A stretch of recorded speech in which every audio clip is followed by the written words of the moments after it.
It's the Mike Nowak Show with Peggy Malecki.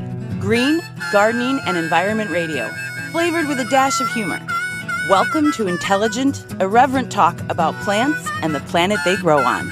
Your questions, comments, and participation are always welcome on Facebook and Instagram at The Mike Nowak Show and at Mike Now on Twitter. Good planets are hard to find.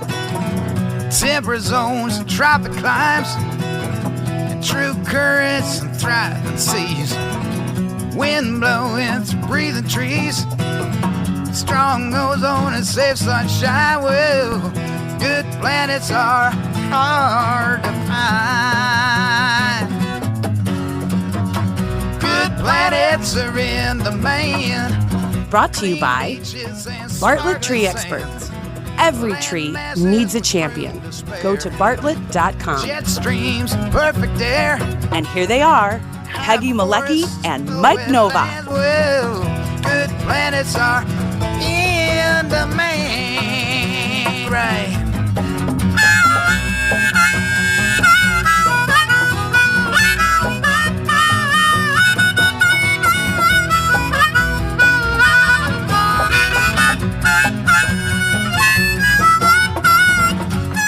And there we go. I got the grasshopper. Good morning. I got the Yay! grasshopper. And the shooting star. And I don't think it was a shooting star. That was now you said that. Now I can't remember what it is. It was trout lily. There was a trout lily and the other spring ephemeral that I can't remember the name of. Darn, maybe some folks who are watching will know, but it went by pretty fast. Didn't see it long enough. Yeah. But since I actually remembered, and so since we're here talking about flowers, let us show our photo of the week. Here is our photo of the week. There we go. That is in your driveway. That's resiliency. I remember a couple of years ago we had these cards that we handed out to people about the show, and it had an amaranth growing out of asphalt. Well, here we are. Here's a violet growing out of asphalt, that is us. This is a metaphor for our show, which is times are hard, but we're struggling, and we'll bloom if we have to in a crack in the sidewalk. So. That's a great photo. We're going to use that for other things. I don't know what yet, but that photo is a classic. In fact, it's going it's definitely going into one of my garden talks. And by the way, I don't say this enough. Those of you who are listening who are with garden clubs, feel free to hire me. I'm registered with the Garden Clubs of Illinois, and I know because they. Every okay, there you go. What was that? It was sitting on some paper. Don't do that. And every year, they send me the update, and got to pay a little fee to be listed in the catalog. But I got that done, and I actually did it more or less on time this year. Usually they're sending me 3 or 4 emails. I know, and they say, Mike. Since we're doing show and tell, and right before we get to our first guest, because we're very excited about the show today, we have an exclusive interview with Nicole Virgil, who is the woman behind the Right to Garden movement in Illinois, meaning a bill that was in Springfield. And it has passed both the House and the Senate, and it's on its way to Governor J.B. Pritzker's desk. How cool is... I don't know what you're doing with that dinger, but there we go. Yeah. Oh, it sounds like it's falling apart. So anyway, we start with her and Ari Bargil from the Institute for Justice. They're back on the show. They were here just the beginning of March, and things didn't look as good then, and holy smoke, all of a sudden, within 2 days, the bill passes through both houses of the General Assembly in Illinois. And we're just about to talk, but just before we do that, since we're doing show and tell here, here we go. This is my Cherokee purple. We've got very nice. We got a whole bunch of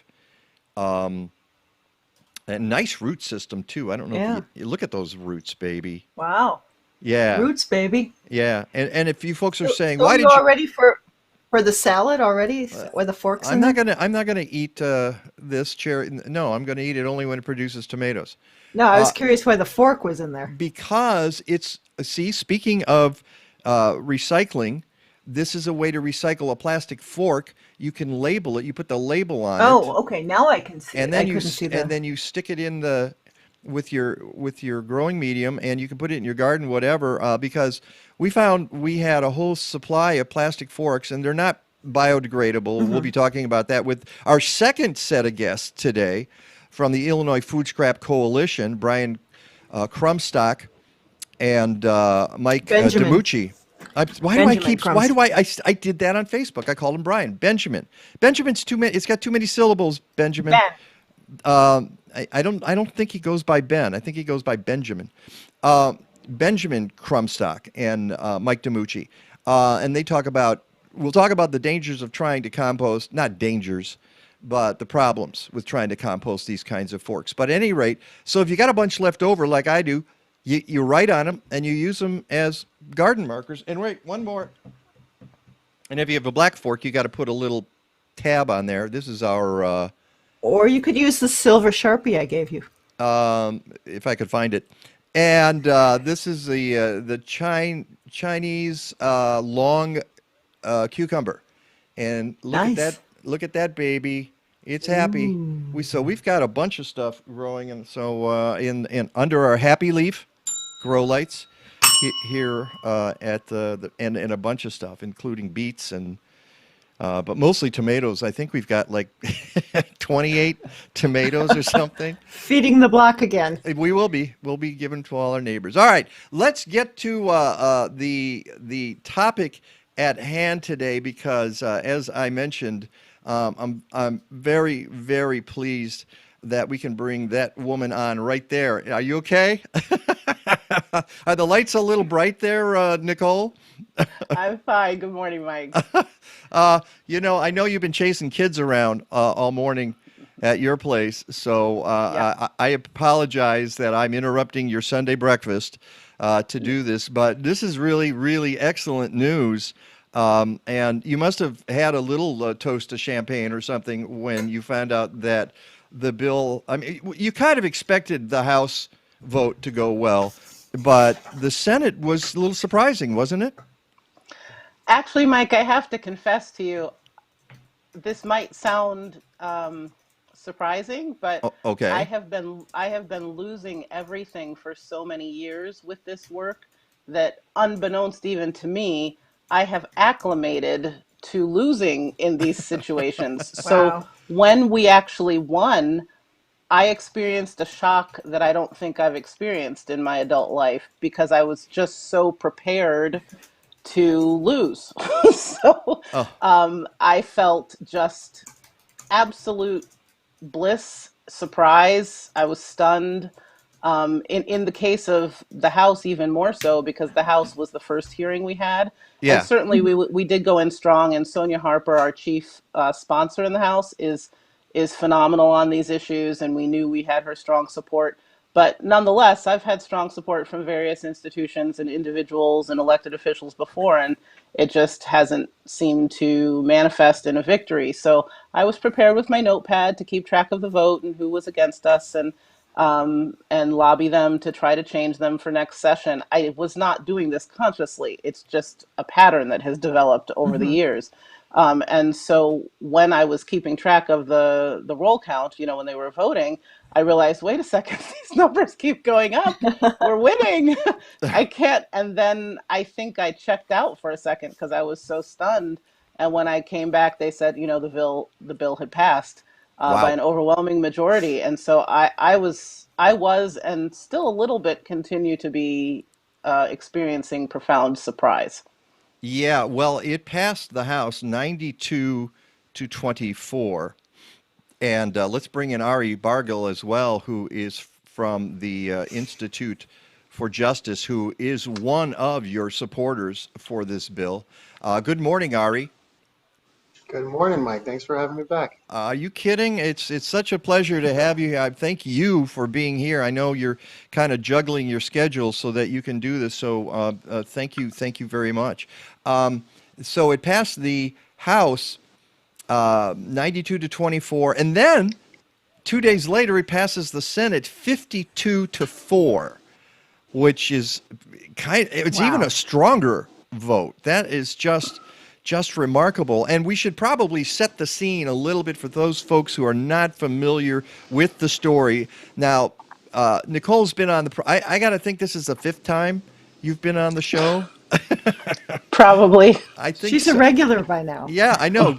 I'm going to have you start doing gardening reports. And actually, that's not a bad thing. If and when you get your hoop house back up, I'd love to have you come on the show and just talk about backyard gardening and saying, hey, here's what's growing in the hoop house this week, this month, whatever we do. I mean, wouldn't it be nice to be able to just talk about gardening and not have to worry about legislation and going to city council meetings and that sort of thing? Mike, it would be fantastic, and we'd be happy to have you. Maybe we'll do a remote once everybody gets Sure. to be together again in a post-COVID world, whatever that looks like. So here's the way it worked, and I'll do it real quickly because I know there's a lot here, and folks who are not familiar with the story should know that Nicole was first on our show in 2017, and at that point, she had been dealing with this for 2 years, or close to 2 years. Right. And it was the city of Elmhurst. You live in the city of Elmhurst, which is a suburb of Illinois. And your family had constructed a hoop house in the backyard to extend the growing season, sustainability in action, right? But the city came around and said, and there seems to be some conflict about how it all originally went down. There's nothing on paper from that point. There's no recording. So we're taking each side's word for it, but the idea is the city said that the hoop house violated building code. And you said, well, but you're applying it to permanent buildings and not our hoop house. And so you said, no, we should have the right to do it. And they said, no.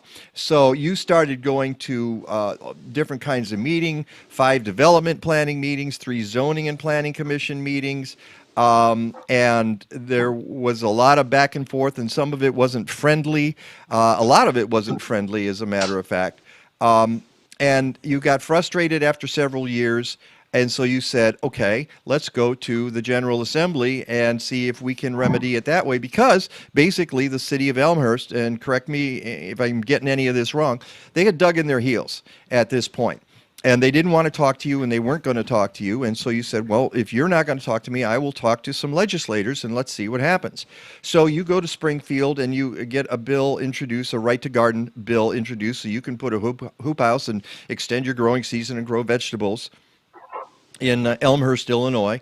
And last year it didn't get through. These things happen. Bills don't always get through the first year. So you tried again this year. Representative Sonia Harper, who you alluded to earlier, introduced House Bill 633. And then in the Senate, Senator David Kaler, brought in SB 170.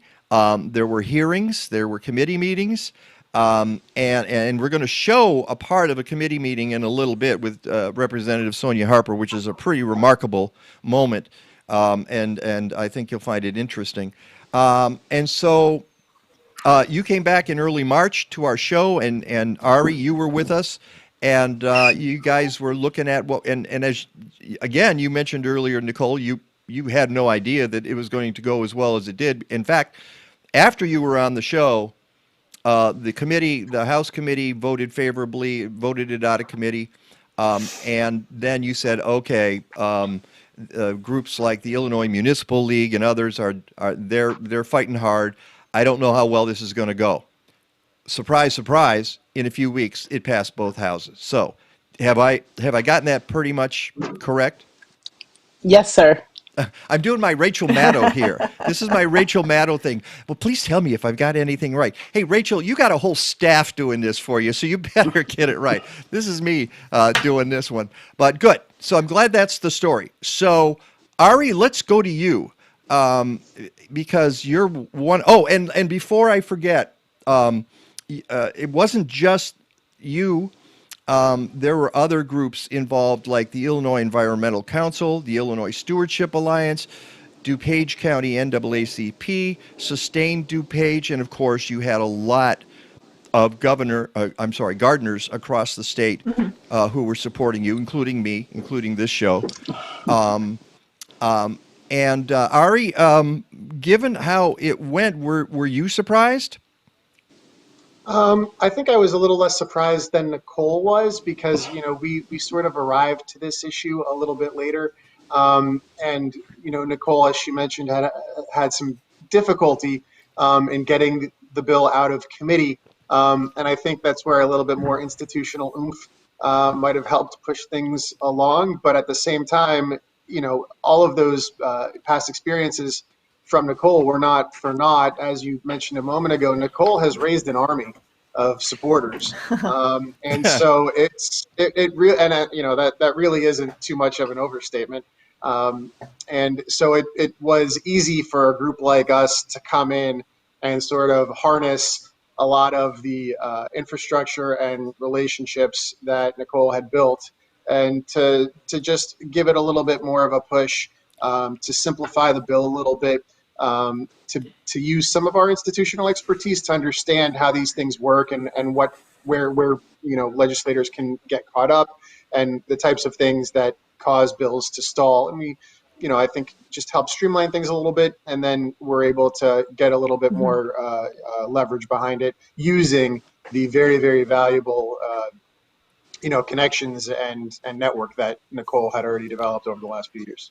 Right, and that's an important part of getting any piece of legislation through is what are the relationships. You just don't waltz into the General Assembly or any state governmental body and say, "Hey, you guys should pass this because it's right."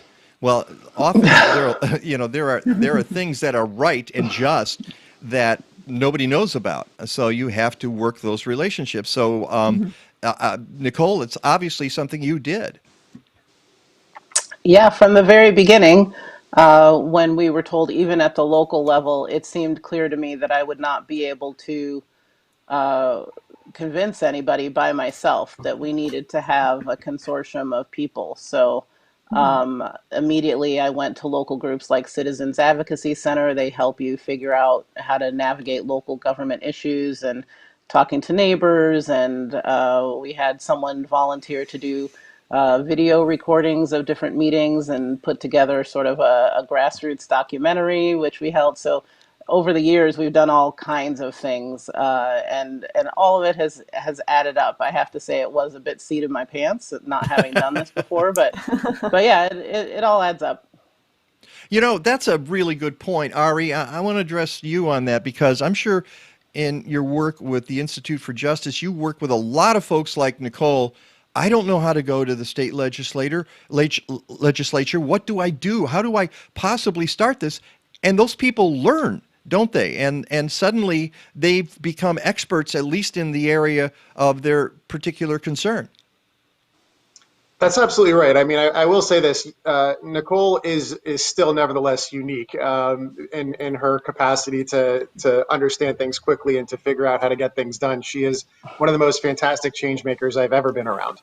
But that having been said, a lot of average citizens, it's not in their day to day to think about these sorts of things. People often get forced into positions of activism when they recognize an injustice that they just can't live with and realize that they have to change it. And it's very, very common and somewhat condescending, I think, for and you hear this a lot when others say, hey, if you don't like something, just get the law changed. That's democracy in action.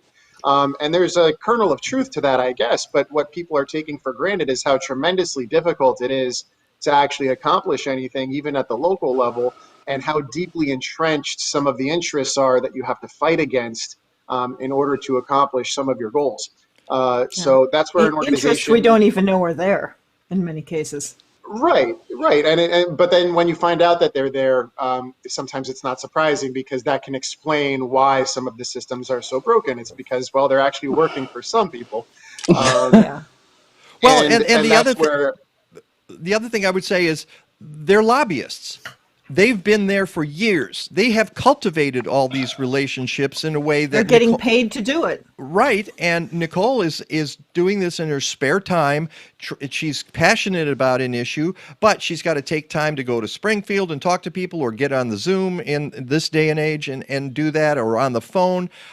Whereas these other folks already know the legislators, and they have much easier access, I would guess, Ari.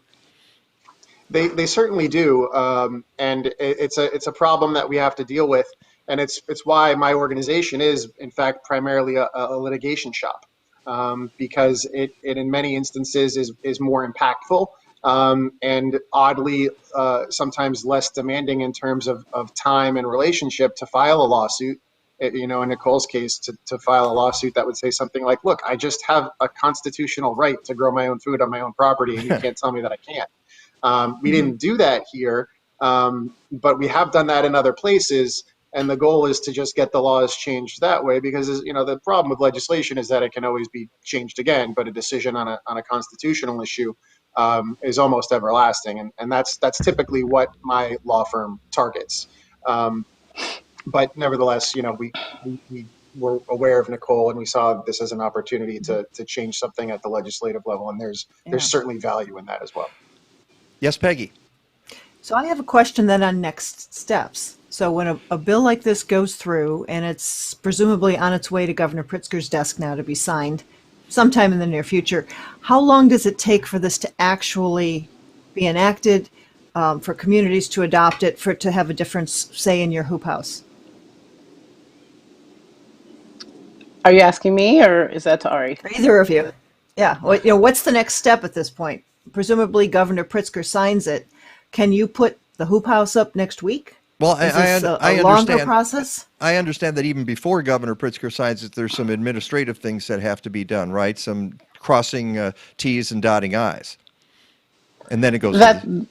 Right. So yes, there's some administrative stuff to happen. We're not quite at the finish line yet. We're close, and we anticipate a good result. But generally, the governor will sign bills over the summer. Could be June, July, or August, and people can put different effective dates into the bill. In this case, I would hope it would be effective immediately, and it is our expectation that with the passage of the bill and the signing of it by the governor, that we will be putting up our hoop house this fall. That is our hope. Okay. I want to get to that, but before, because that's an interesting part of it, the follow up on this and some things you've said to me already. But before we do this, I want to play this video of the Ag Committee hearing. This was on March 15th of this year, and this is towards the very end, after a lot of people have spoken, including you, Ari, and proponents of the bill, and what's the opposite of proponent? The Opponent? opponents. Thank you. Wow, there was a brain spasm there. Whoa. Yikes. Okay. Yeah. Don't ask me any vocabulary questions today. So You can just refer to them as those jerks. There we go. See, Those guys. And here I am trying to be careful. I'm trying to watch my words here today, Ari. This is this starts with Representative Harper towards the end of the meeting being recognized, and then we'll discuss this on the other side. Chair recognizes Chairwoman Harper for. I understand that there's a lot of angst over what a bill in the past used to do, but this bill today is a new bill before you. I think that people really do need to be careful and read as well, because I don't see why we need to put an amendment to clarify something that's clearly already stated in the language. I'm saying that to say, over the past 2 years, I have received some of the most disparaging, disrespectful, racially charged, harassing, trolling, malicious lies, attacks, and everything else, just over trying to protect a woman's right to garden in her own backyard. I'm even getting attacked in the city of Chicago on my own community garden. I don't know what the overlying issue is of this sentiment against women gardening in their own backyards or on their own blocks, not hurting anyone. But we need to really nip that in the bud, and that's what we're trying to do with this legislation. All of the concerns that people had with the old bill last year, they're not in this bill this year. So if you're coming here to argue me on a bill that we had last year, that's not that same bill. Please take a chance, read this one. And I think that we can see that this is something that we can move forward with that doesn't step on anybody's toes, but clarifies that people, in fact, do have the right to grow what they want in their backyards. Because in 2021, it doesn't seem like that is the case. And that's the problem, especially in an era where we do not have good food access, just during a pandemic, and in an area where communities for generations have not had access to food access. So I just wanted to put those comments on the record because I kind of hear some of that same sentiment in the air, and I want them to be squashed right here in this committee before we go out onto the House floor with this bill. And so those are my words. And any more questions, any more concerns? And I ask everyone for their support. Thank you. I love that part at the end where she goes, and thank you. And you know what she said there? She said, nip it. I say this calls for action, and now, nip it in the bud. So there we go. We have I'm sorry, I had to throw in a little Barney Fife there. But that was a remarkable statement from the representative. First question I have is for you, Nicole.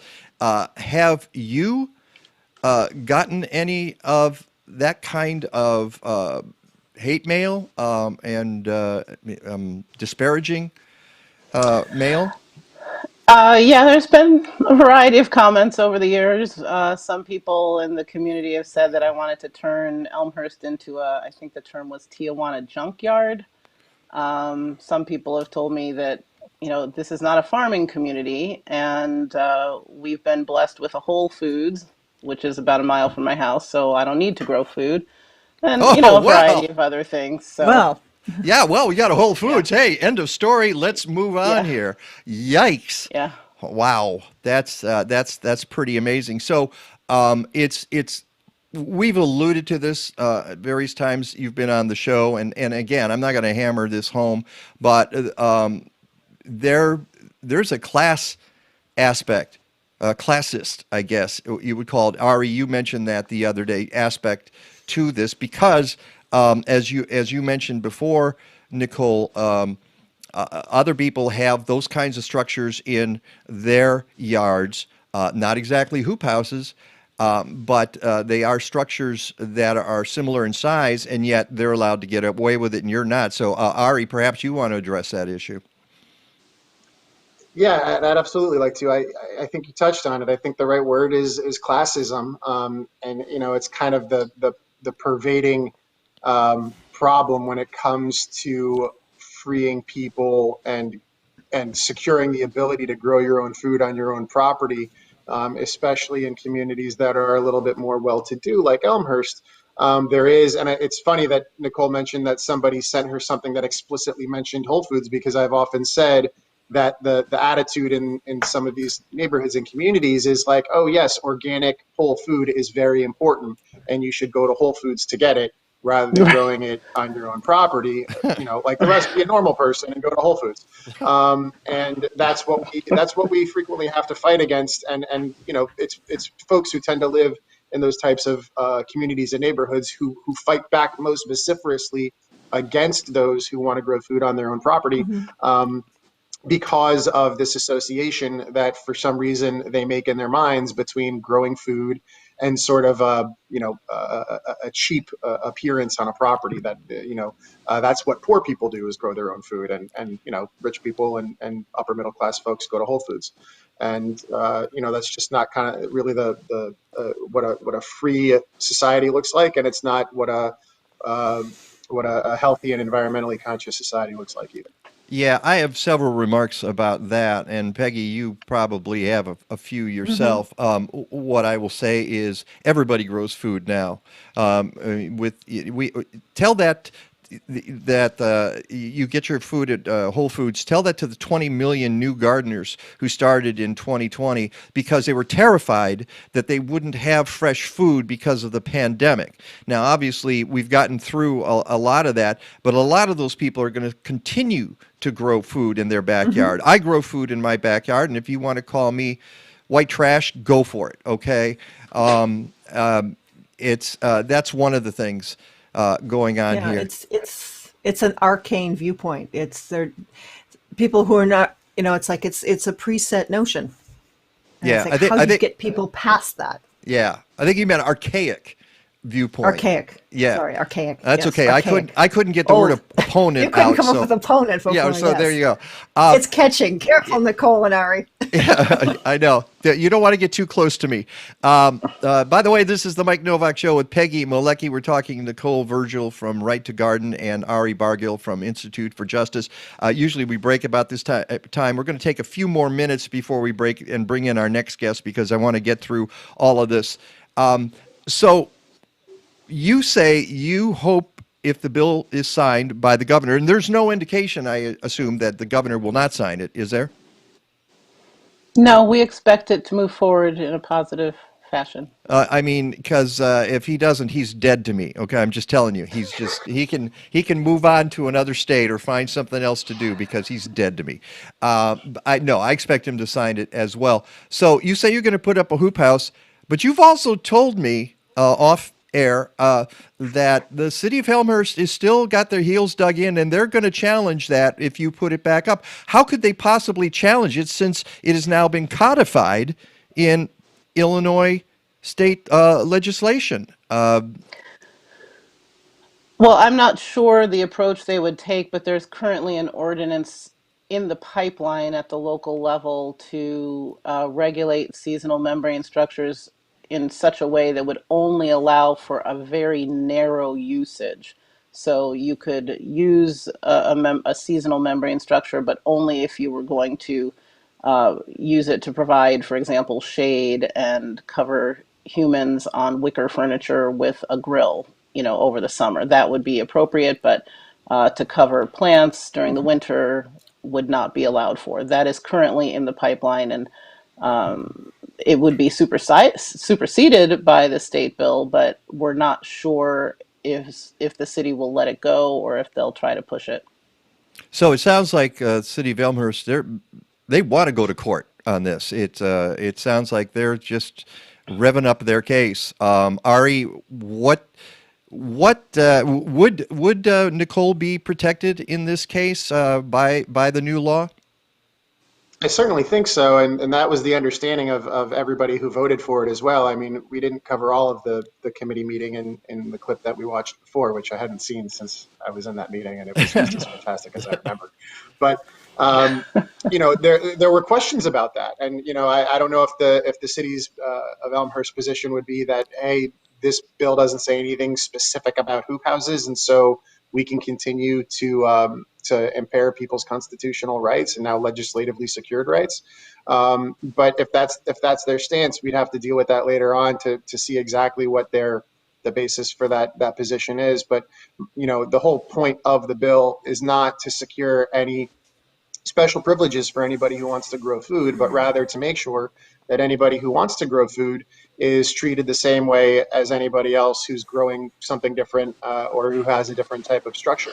That's what the bill does. It basically says that the government can still regulate however it ordinarily would regulate, but it can't segregate out vegetable gardens or isolate vegetable gardens for any sort of different type of treatment that would otherwise apply to any other sort of garden. And so that's gonna be the issue with hoop houses. If you can have one structure for one reason, then the bill would secure your right to have the same structure for a different reason.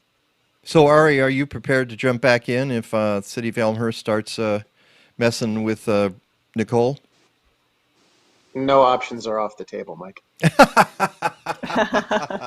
There you go. And by the way, you guys posted this this year, what the bill will and will not do. The bill will prevent municipalities from banning vegetable gardens. It will protect the right to grow vegetables, including herbs, fruit, flowers, pollinator plants, or other edible plants. Require municipalities to regulate gardening structures equally to other legal structures, and I think that's where you have your strongest point there, Nicole. But it will not prevent municipalities from enforcing ordinances related to height, setback. I mean, this was the argument in that committee hearing that the rest of it that we didn't see. They were saying, well, what about height, setback, water use, fertilizer use? You're going to control all that. They're all saying, oh, you're taking away home rule from all of these municipalities, and it's just not true, is it, Ari? No, it's not true at all.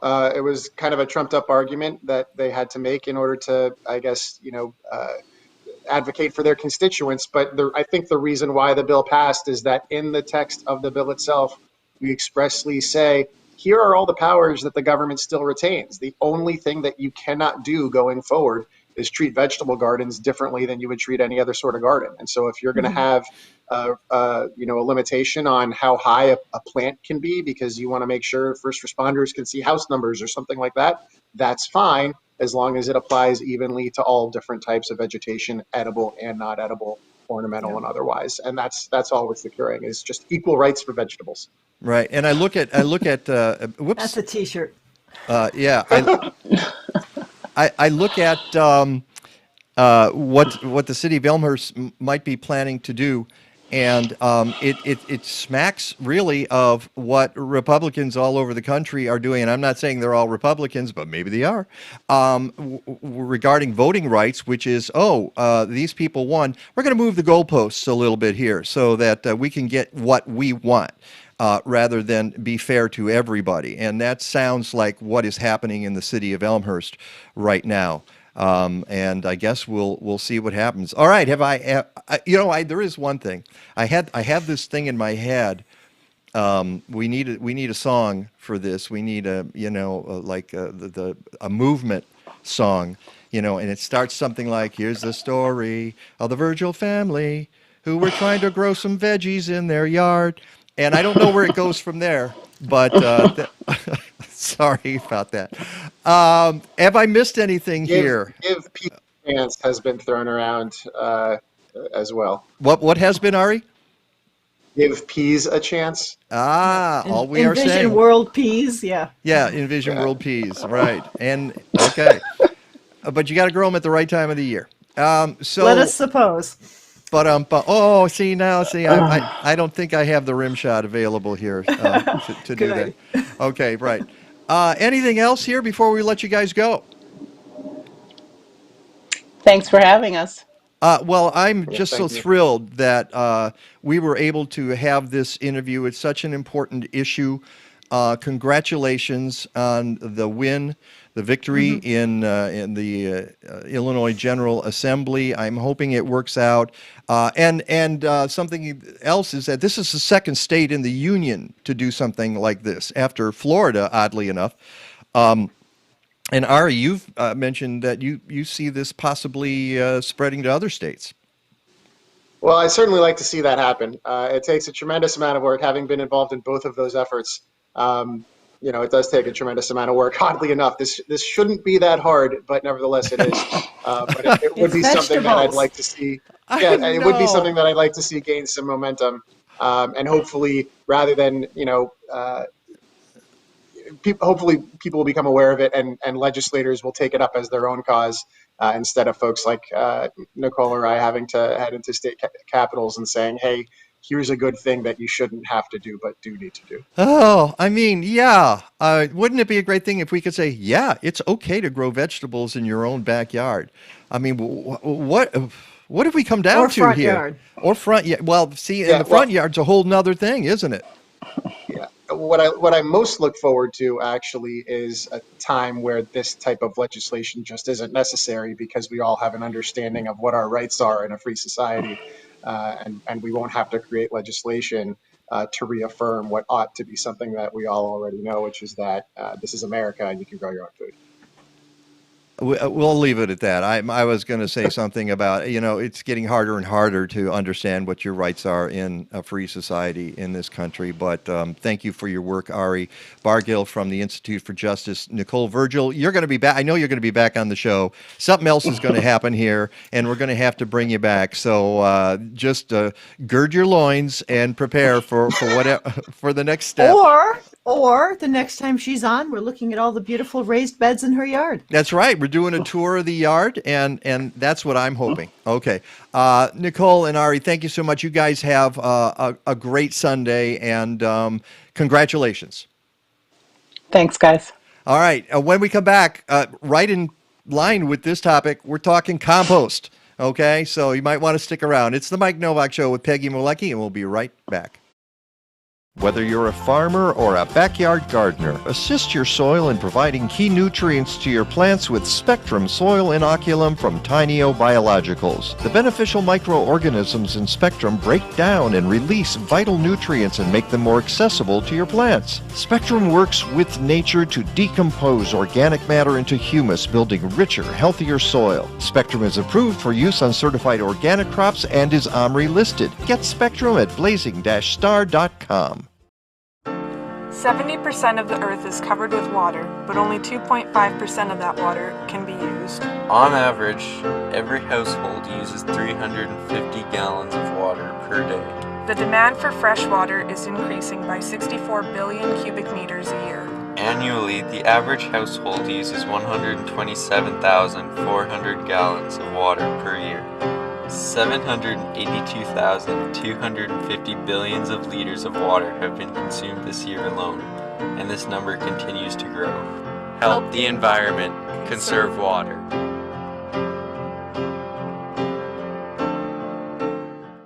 You have the ability to give your soil a superpower. It's called composting. If you don't have a backyard, you need to contact Collective Resource Compost. CRC has diverted 7,000 tons of food scraps since 2010. They bring you a fresh 5-gallon bucket or a 32-gallon neighbor tote with each pickup. You fill it with organic matter from your kitchen, they swap it out and get it to a commercial composting operation. Fight climate change. Go to collectiveresource.us.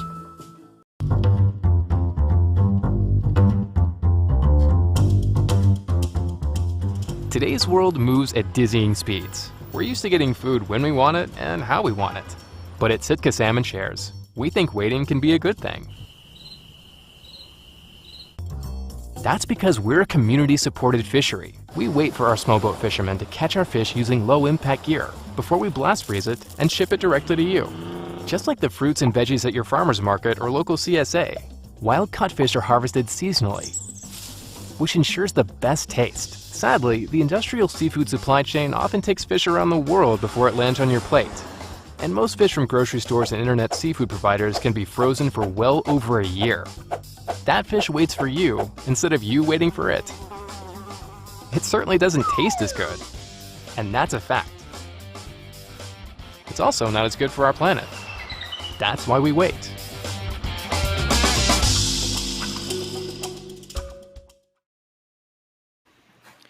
And welcome back to the Mike Nowak Show with Peggy Malecki. And I want to, first of all, thank our next guests who you can see in the bottom of the screen, left and right. Benjamim Krumstok, who is with Composting Partners, and Mike Dimucci, who is with Garden Prairie Organics. Thank you. You guys adjusted your schedule so we could get Nicole and Ari on at the beginning of the show. We're going to talk a while. We'll break at 10 o'clock, but then we're going to come back in the 10 o'clock hour to finish our conversation, because you can never say enough about compost, right? I agree. That's right. That's right. Let's start with Benjamin, because well, and of course, we're promoting International Compost Awareness Week, which starts today and runs through the 8th. And Benjamin. Through the 7th. No, it actually runs through the 8th. The local version runs the 3rd through the 7th. 7th. Okay, the local one. Yeah. Yeah. So, and we're going to talk about the local. And then the party continues another day. Well, the composting continues forever. I mean, that is the whole idea. Benjamin, tell us about the Illinois Food Scrap Coalition. You're a board member there. You also have your own company. Tell us about your involvement in composting. Well, let's start about the Illinois Food Scrap Coalition. The core mission is to divert the food scraps from the landfill. It's a huge problem. It's a huge amount of material that goes to landfill. It's got a tremendous environmental effect. We have a great team on the front end working with folks to divert the food scraps, teaching people how to do that, teaching them best practices from their perspective. The Illinois Food Scrap Coalition knows that the principal means of diversion is to send stuff off to composting. So my involvement is heavily on the other side in terms of getting people to understand composts. How do you use it? Why would you use it?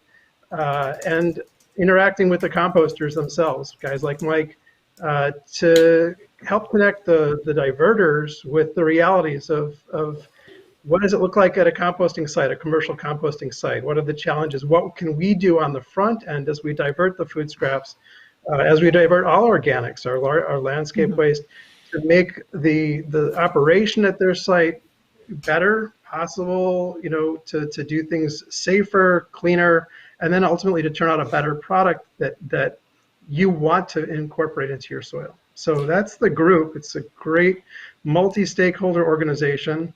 And this ICAW, International Compost Awareness Week, that comes from the U.S. Composting Council, from their Compost Research and Education Foundation, the foundation side. We at IFSC have been excited to organize this event, and we've got a great lineup. It's going to be a daily lunch and learn Monday through Friday, free to everybody. If you go to illinoiscompost.org, that'll have all the registration information. An amazing lineup teaching you everything from how do you divert to how do you use the compost. Yeah, we're going to go through the various days and the speakers you have.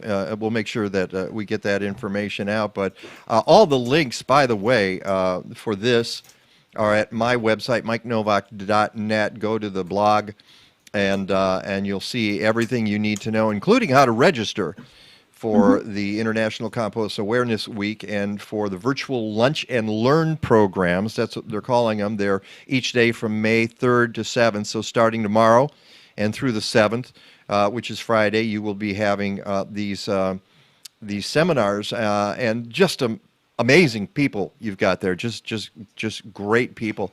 And I wanted to mention the theme too: the grow, eat, compost, repeat. Right. Grow, eat, compost, repeat. And there are a couple of different areas here. When you talk about compost, the average gardener, if they're composting, it's all very personal and it's very local, which is to say they put stuff into their compost pile and they bring it out and they put it in their yard, in their garden. End of story, closed loop. But unless they have a lot of yard waste, and then the loop is not so closed. And that brings in a guy like Mike Dimucci, because you run a professional composting operation, a commercial composting operation. Tell us a little bit about that. By the way, love the art behind you there. Appreciate it. I can't take credit for that at all. That I just hang them. They just tell me where to put them. So good morning, everybody. No, we're with Garden Prairie Organics. We're an IEPA certified landscape waste compost facility, and believe it or not, Garden Prairie. So we. No, you're kidding me. Which is out past. Very original, right? Yeah. That's out towards Rockford, right? Yeah, we're between Marengo and Belvedere. And then Rockford's the next town west. So we're the guys that take and receive the yard waste from the haulers and from landscapers. your curbside stuff that you put out in your toters or your brown paper bags that you get at the hardware store, the big box stores. That's the material that we primarily receive at our facility. And then we process that, grind it up, put it out in windrows, turn it over, take nature's process and speed it up by about 1,000%, and produce high premium quality compost for the public. You started this in 2009. Why does somebody get into the composting business? That's a great question. I don't know. We have a wholesale nursery also, and did the nursery come first? Nursery came first, and we had the nursery and felt that the composting was a good synergy for that. With landscapers coming in to pick up trees, they could bring compost back out with them, bring the yard waste in, and it was a little bit of a twofold of there was a need for it in our area out there, and to help the general public with just more diversion out of the landfill. Okay, well, I think composting is fascinating. I think a lot of people would think not so much. Kind of depends who you. Now why did those guys pop up? Okay, let's go back to. Wait a second. No, Deja vu. Yeah, I know. No, we want these guys here, and Here we are. There we go. I'll have to go check that thing there.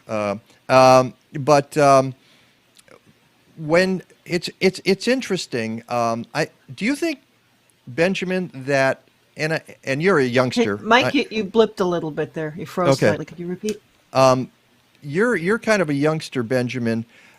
When I was starting to learn, and my getting into the gardening world was sort of a mid-course correction in my own life.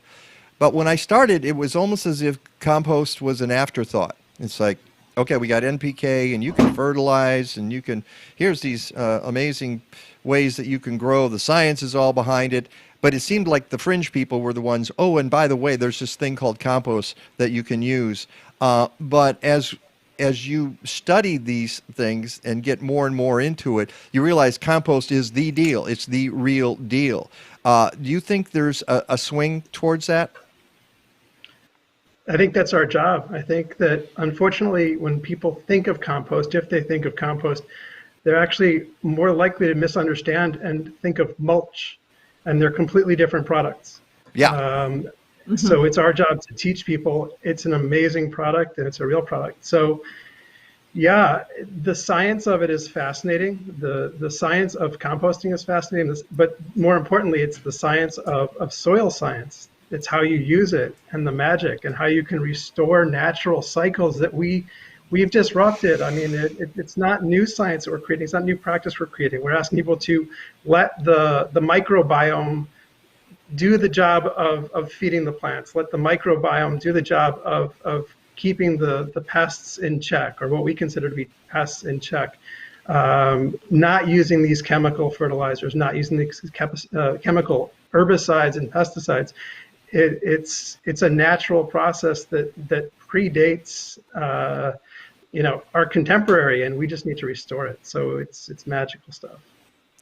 It's just, and I think I've got my my macros here fixed, so we won't be putting the wrong people up on the screen anymore. What we should do is walk through some of the steps, because I think people will be really interested if you're out in your yard. And by the way, something we talked about the other day, there's a law in Illinois, which is about 31 years old now, that 25, by law, you're supposed to put yard waste into composting facilities and not into landfills. Right, Benjamin? Mm-hmm. And Mike, you know that as well. The city of Chicago pretty much ignores that. So when you're dealing with composting efforts, especially municipalities that pick up, and there's a huge list of them out there. I was kind of stunned by how many municipalities are doing the right thing, except for the city of Chicago. So when you're in your yard and you're cleaning yard waste and putting stuff together, we're going to show you some of the stuff that happens when it gets to a guy like Mike Dimucci. And maybe even before the end of our visit here, we can even talk a little bit about some of the basics of composting for homeowners who want to do that. I mean, I do it out in my yard, and I do basically cold composting, which is it doesn't heat up. You put it in the bin. I've got a sealed bin because in the city you've got to have a sealed bin. In a lot of municipalities, they want a sealed bin too, so that vermin and other critters can't get in there. And I've got a bin in my yard. Yeah, and I know it does. It's not big enough. It's not going to get heated, and I don't turn it all the time. But it decomposes. I mean, it sinks, and when it's sinking, everything's decomposing, and it's turning into black gold, the soil. So I want to pop up here. Let me get to let's get to this to start before we break here. Tell me about this label, Benjamin. So this is our We Compost program run out of the IFSC free program. What we want to do is we want to recognize people who are doing the right thing. If you are a restaurant and you're diverting your food scraps, get in touch with us. We will be happy to come out and put this the certification on your window, get you a decal. If you're an institution that's diverting, we recognize those. And whether you're diverting the food scraps to a commercial hauler or whether you're actually composting on site, the program is going to recognize you for your efforts on the part of the planet, essentially. Free program. And if you're interested in supporting a restaurant that's making the commitment, taking the steps, and they're not just automatic steps, but they're taking the steps to send their food scrap for composting, you can go to the IFSC website, go to the We Compost site, pull up a map, and see which restaurants are in your neighborhood. So come on down, support those people. Let them know that you're choosing them because they are acting responsibly. And let me pop something else here. This is I saw this photo that you sent me, Benjamin, and I thought, holy smoke, that all looks edible. That all looks like you could have lunch with that. Where was this photo taken, and what are we looking at? Yeah, this is I can't not tell you the exact location of this. This was something that was shared through a webinar, and I asked the presenter if I could use it. It is a commercial site. You say it's edible, and there's a great truth to that. These melons that are in there look like they could have been edible. Maybe they were post life cycle, maybe there was some issue, but maybe they were taken off of a shelf in a grocery store because they had some blemish, and or they were taken off of a farm because they had a blemish. There's any number of reasons that people will divert quality food, and I will tell you that we have a sister organization called the Wasted Food Action Alliance, and the goal is to keep this stuff out of the waste stream, quite frankly. Get it to people, feed people who need it. Imperfect vegetables are just that. They don't have to look beautiful on the shelf. They're nutritious, and there are campaigns to try and get that out. So yeah, this is a very dramatic experience or dramatic image. Most of the food that's getting out to the compost facilities is mixed with other organics, just by virtue of transfer station practices. So it's not quite as dramatic as this usually. Well, and speaking of dramatic, that's dramatic. Okay, that is like terrifying. That how many stories high is that truck? That's a huge truck. Was that filled with the compostable material? Exactly. So this is a trailer that came from a transfer station in Chicago and was taken out to a composting facility.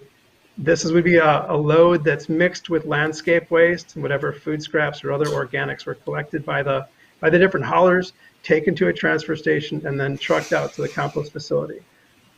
One more thing before we break.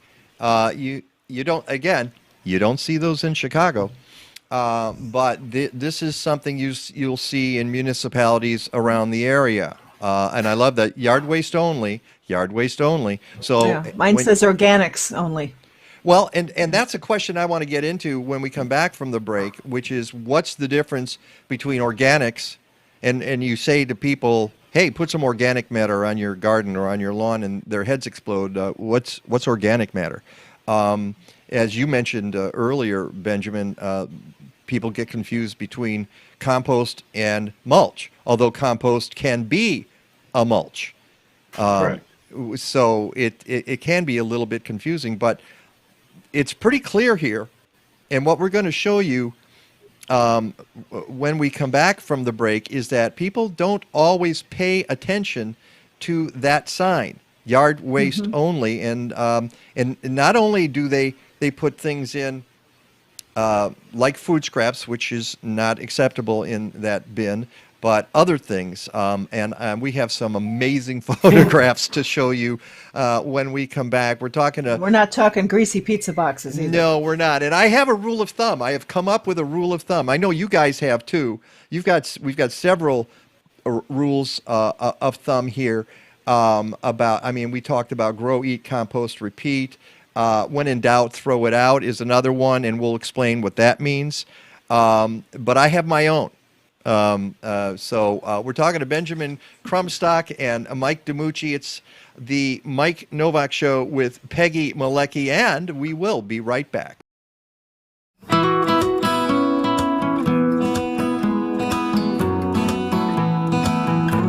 You know, summertime can mean a lot of fun for us, especially if we have access to swimming pools, air conditioning, or ice-cold drinks.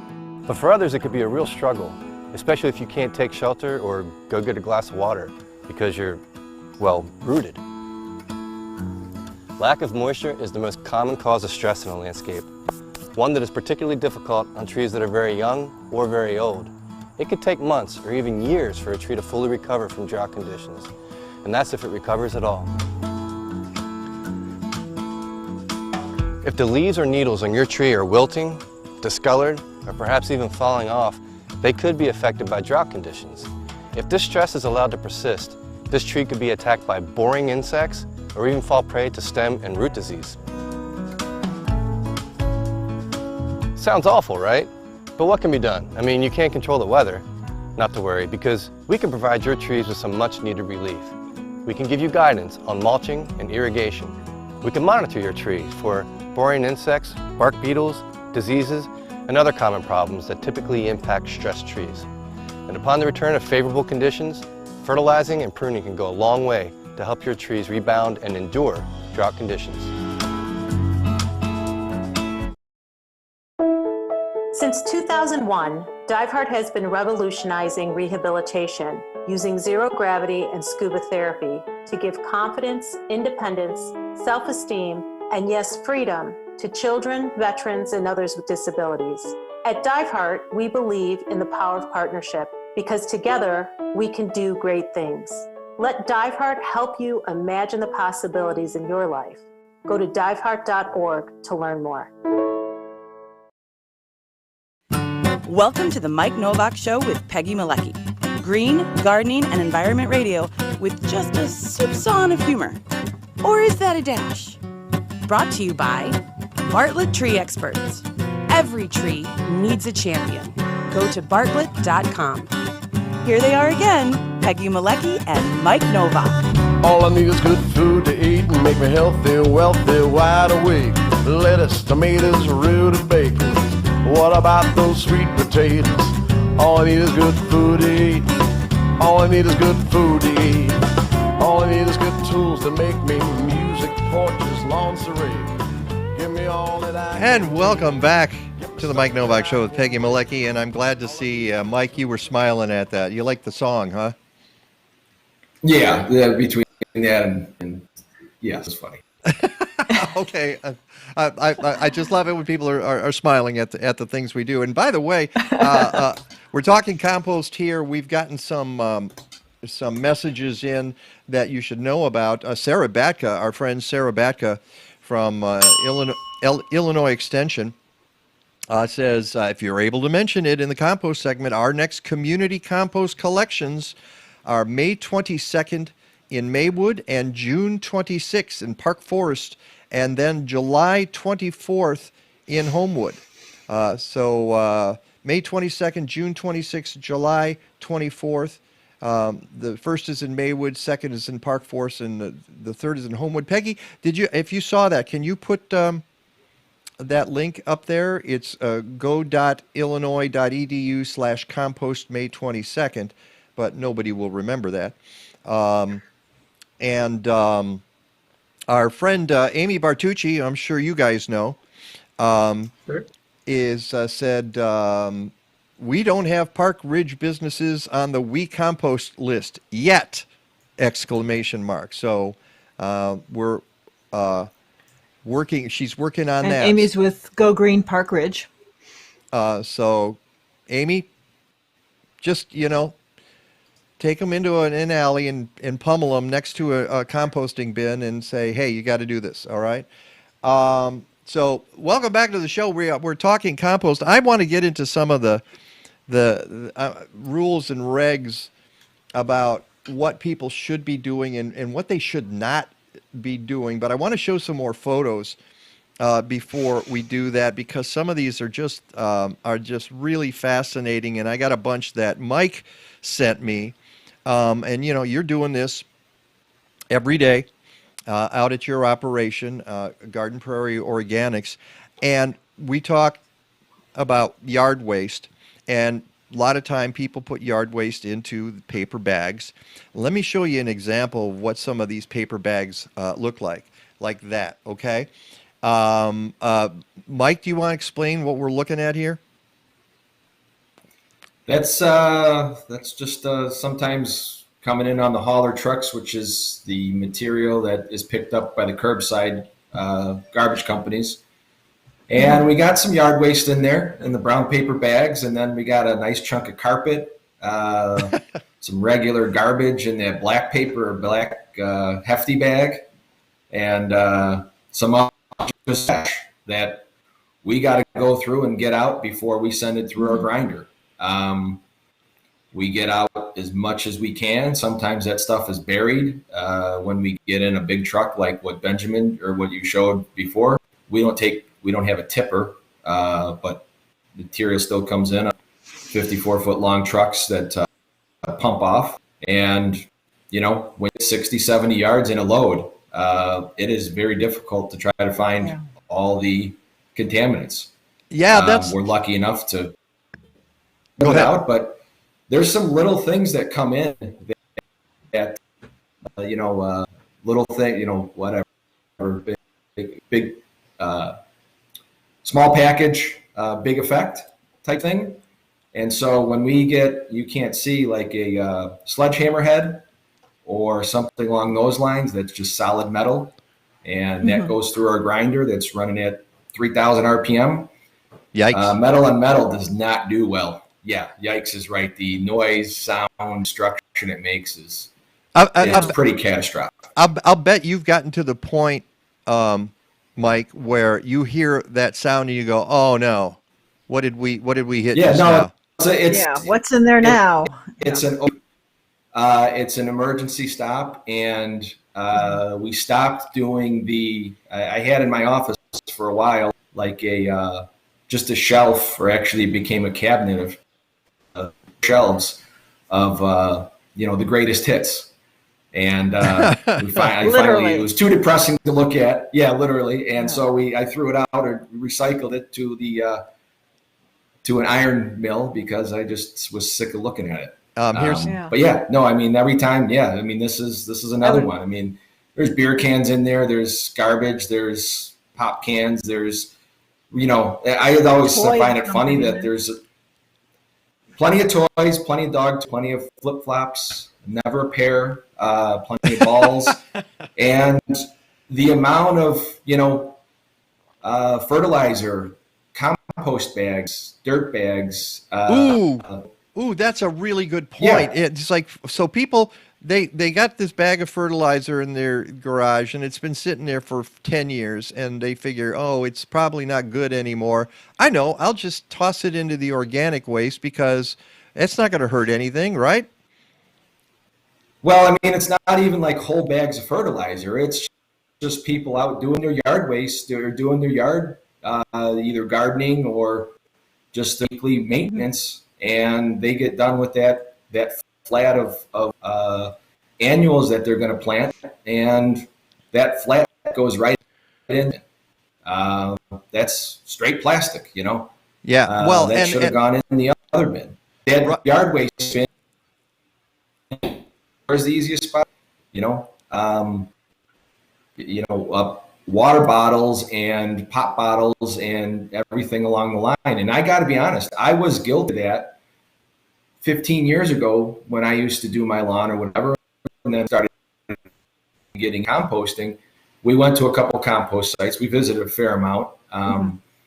One up in Wakanda area that was us Midwest Organics, and I saw, one day when we were out, and he's like, "This is the stuff that we deal with daily." And I just said, I apologize. I am guilty of taking that pop bottle or that water bottle and throwing it in my brown paper bag, because what's the difference? It's just one bottle.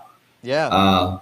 And whatever. I mean, it was an overnight or over minute change for me of like, wow, the amount of, that one little 16-ounce water bottle turns into 1,000 pieces. Well, and the other thing is, even people who don't throw in plastic water bottles will throw in, the previous shot, we had film plastic in there, and a lot of people put plastic. This one's got it too, it looks like. Yeah, it looks like there is some film plastic there. Here's the one that, this one is amazing.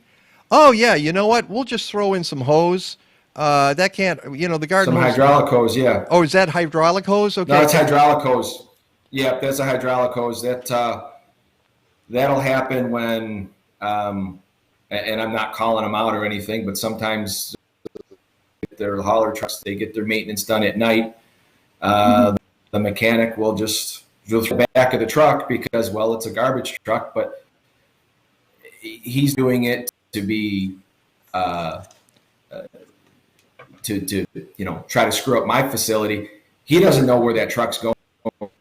He thinks that truck is just going on a garbage run. So you're saying that the garbage trucks do double duty. So one day they might be hauling garbage, and the next day they're hauling compost. And if there's garbage that gets left behind, that ends up at your facility.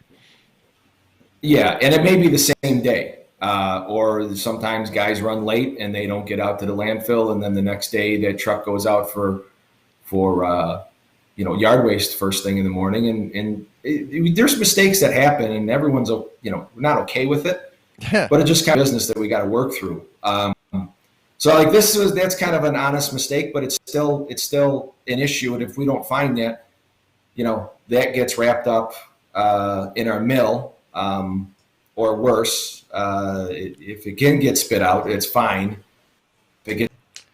But people put garden hoses. I know this is a different kind of a wire, but people put garden hoses in there. But they also put them in their recycling bins, right? And they think that they think that hoses and toys and tools and hoses. They have all kinds of different things involved. There's the mesh in there, so it's not just plastic, folks. There's a lot going on with a hose, and you can't recycle a hose. Landscape netting is another one that's just absolutely brutal.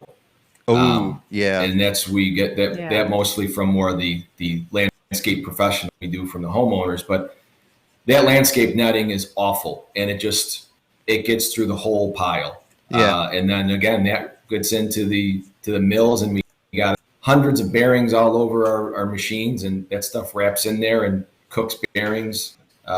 Basically bearing gets too hot. That's running a roller of some kind, and they get too hot and they break, and then we're down, and we got repairs to make. Yeah. All right. Look at this one. It's amazing. One little piece. That's fencing. That's some womanized lumber that's got creosote in it. And we really can't see it in there, but there's a fair amount of metal and nails and other stuff. But not only that, but folks are going to say, hey, it's organic matter, it's wood. It's wood. Why can't I recycle? Why can't I throw this in the compost pile? And why can't they throw it in the compost pile, Mike? Because it's already cured. It's cooked. It's dead. It's not wood anymore. It's a piece of building material. I mean, yes, it is, but it's not natural wood. So, I mean, any living organism that's in there is already dead. I mean, even a dead tree has organisms that are going to help break it down. The natural microorganisms of compost, you need probably 10 times the amount of organic matter to hopefully break this stuff. It's already cured. It's through not much natural different than cycle. plastic. That's why we use it. Exactly. That's why we use it for building material, right? Because it doesn't break down. All right, and that's the whole point of using 2x4s. Yeah, so don't do that. Here's my favorite photo. Holy smoke! that was last year during COVID. I've seen so much garbage come in the middle of COVID. Everyone on their clean outs and what have you, and I don't know. I mean, it rolls downhill. So it's full at one, and we had a hard time last year with that. And oh, I really? Just wonder how much of.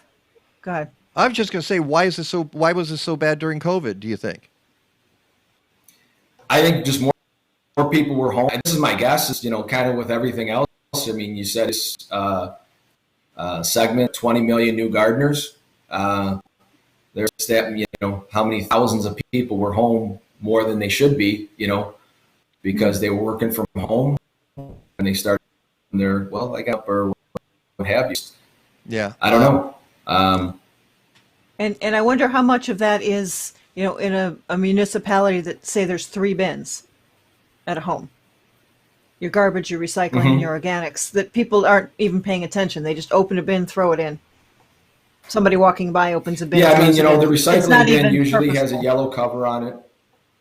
No, I mean, they're not being malicious and not paying attention. It comes back to not paying attention. It's an education thing.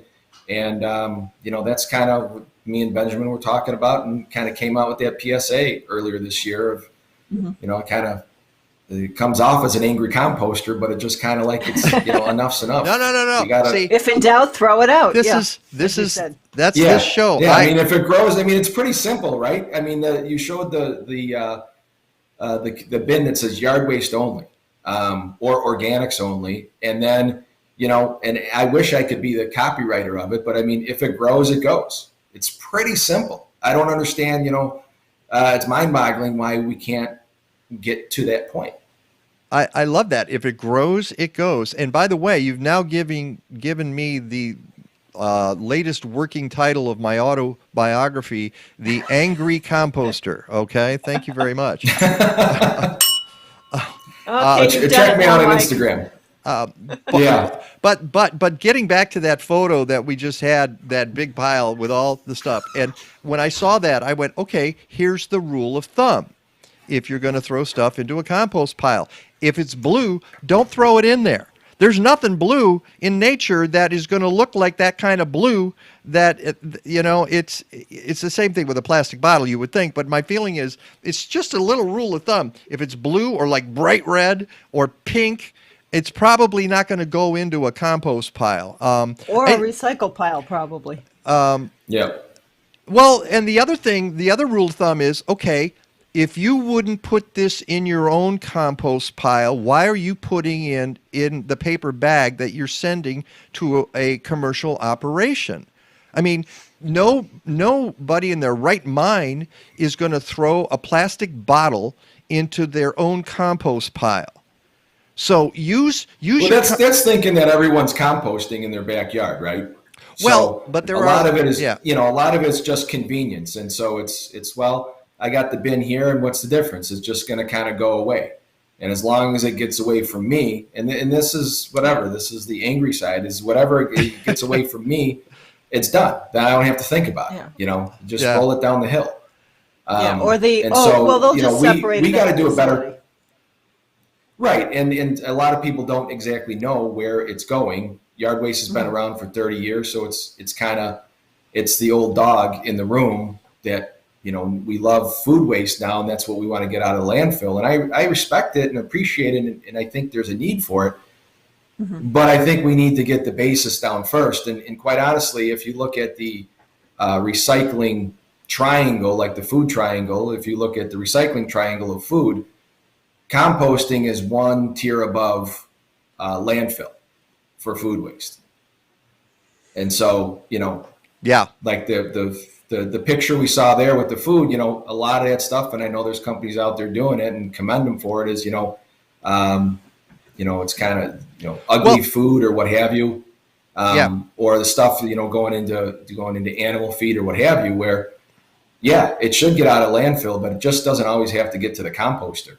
And so that's where I know we had this discussion, Mike, about, why I'm not taking food waste. But I mean, and see that the was pictures there. That was my next question, is about why. And even Benjamin, that there are a number of facilities in the area that don't take food waste, and why is that? Well, you want me to answer, or you want Mike to answer? Well, either way. I'll tell you what. Mike's been speaking a long time. I thought I would bring you. Okay. No, that's okay. No. That's okay. I'm happy to answer it. So we've been talking a lot about contamination here, and that's the biggest of the issues. It's true, the minority of IEPA permitted facilities in Illinois will accept the food scraps, and they have the contamination issue to contend with, and you see that in those dramatic images. Food scraps are a particularly contaminated load, so that even those compostable plastic products, the ones that are certified by BPI, the Biodegradable Products Institute, those are lab criteria that BPI uses that are allowing us to certify them as organic, as compostable. But those products are not acceptable in an organic, capital O organic certified compost. So a guy like Mike has to make the financial decision. How do I market this compost?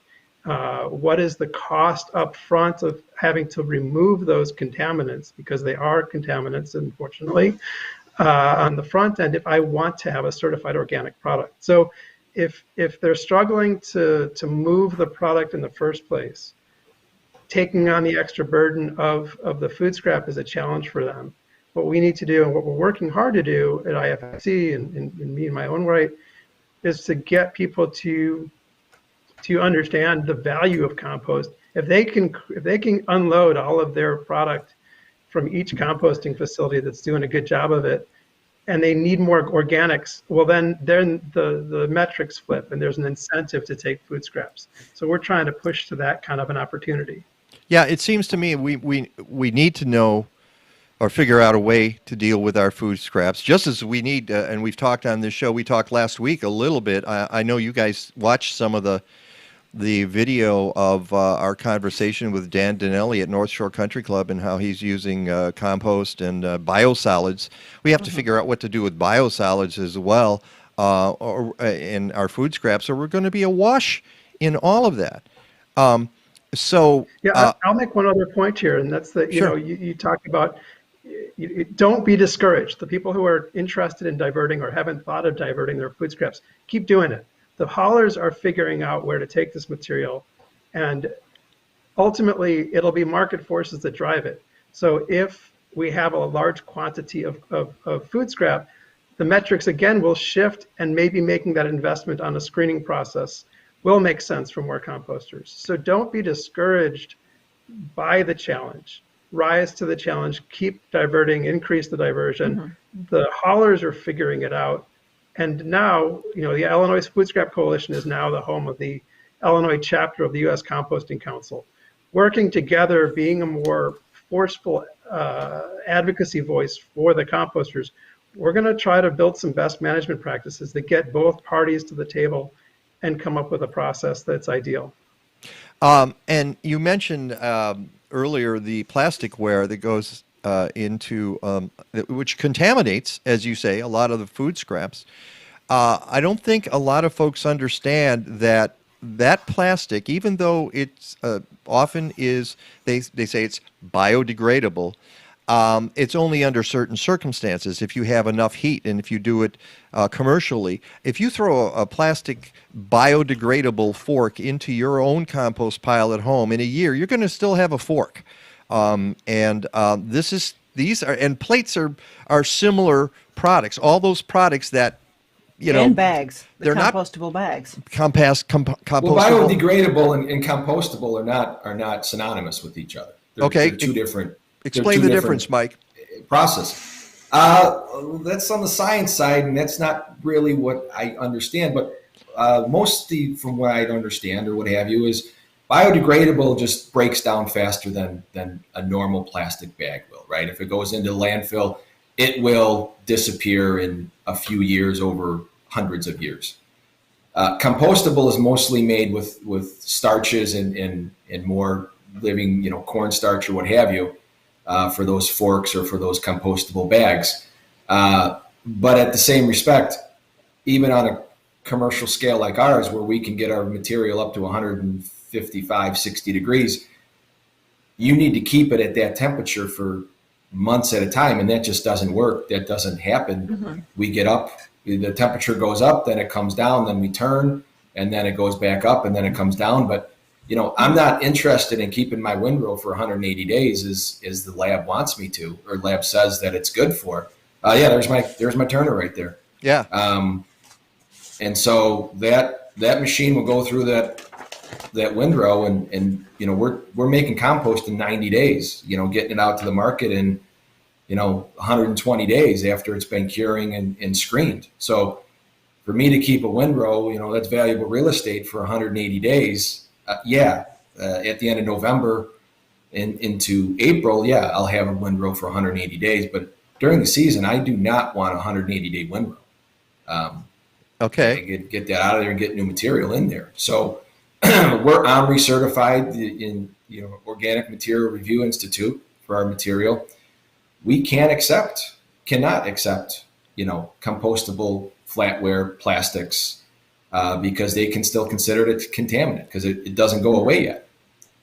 All right. Well, let's talk. Yeah, it just gets, like you said, it gets uglier, but it's still kind of there. I want to get to the event, the International Compost Awareness Week, and the virtual lunch and learn programs that are starting tomorrow. And Benjamin, you can talk about this tomorrow. You start, and the themes of each day are grow, eat, compost, repeat, and then ask the experts. I like that. You have Teresa Johnson from the MWRD, the Metropolitan Water Reclamation District, and Fred Daniels from Growing Home tomorrow. And just you're going to hear these great lineups. Tell me a little bit about it. You were very excited about having Growing Home. Yeah, I'm remarkably excited. I previewed their video, and it's amazing. If you like people, this is a story. If you like gardening, it's a story. It's an amazing organization. So jump on in. The theme for the week was set by the CREF, by the USCC, and we just ran with it. Tomorrow, Teresa will teach you about composting, about compost. What is it? How does it happen? How might you use it? Show us some pictures of materials that are grown in compost as opposed to or side by side with products that are grown in just unamended soil. And it's a pretty dramatic result. Dan Dinelli showed you that last week. Fred Daniels, Growing Home. It's an Englewood urban farm, and they grow in a compost medium. You talk in the middle of the city with this amazing garden. There's a job training component associated with it. We'll move on to Tuesday. People will have restaurants on board to show you how they divert and why they divert. Wednesday will be great because that cart picture you showed says yard waste only. It turns out that Illinois leads as one of the leaders in the country in ride-along programs. So Peggy says it says organics only on her cart. We have more municipalities in Illinois than many other states that allow you to put your food scraps into those organics carts. Mm-hmm. And the routing is such that those materials will go to a composter who will accept food scraps. So we'll learn more about the different pathways to divert your food scraps on Wednesday. Thursday, Savor, an amazing organization that runs the culinary services at McCormick Place, the McCormick Place campus.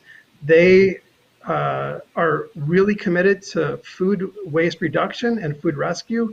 They have green roofs on their roofs over at McCormick Place where they partner with the botanical gardens to have job training, green roofs growing food, and then Sabre also sends their material for composting. And we'll learn about how an operation works. Andy Klink from Midwest Organics Recycling is essentially the composter presentation. And Friday, a great lineup of experts from across the spectrum, from diversion to composting to compost use.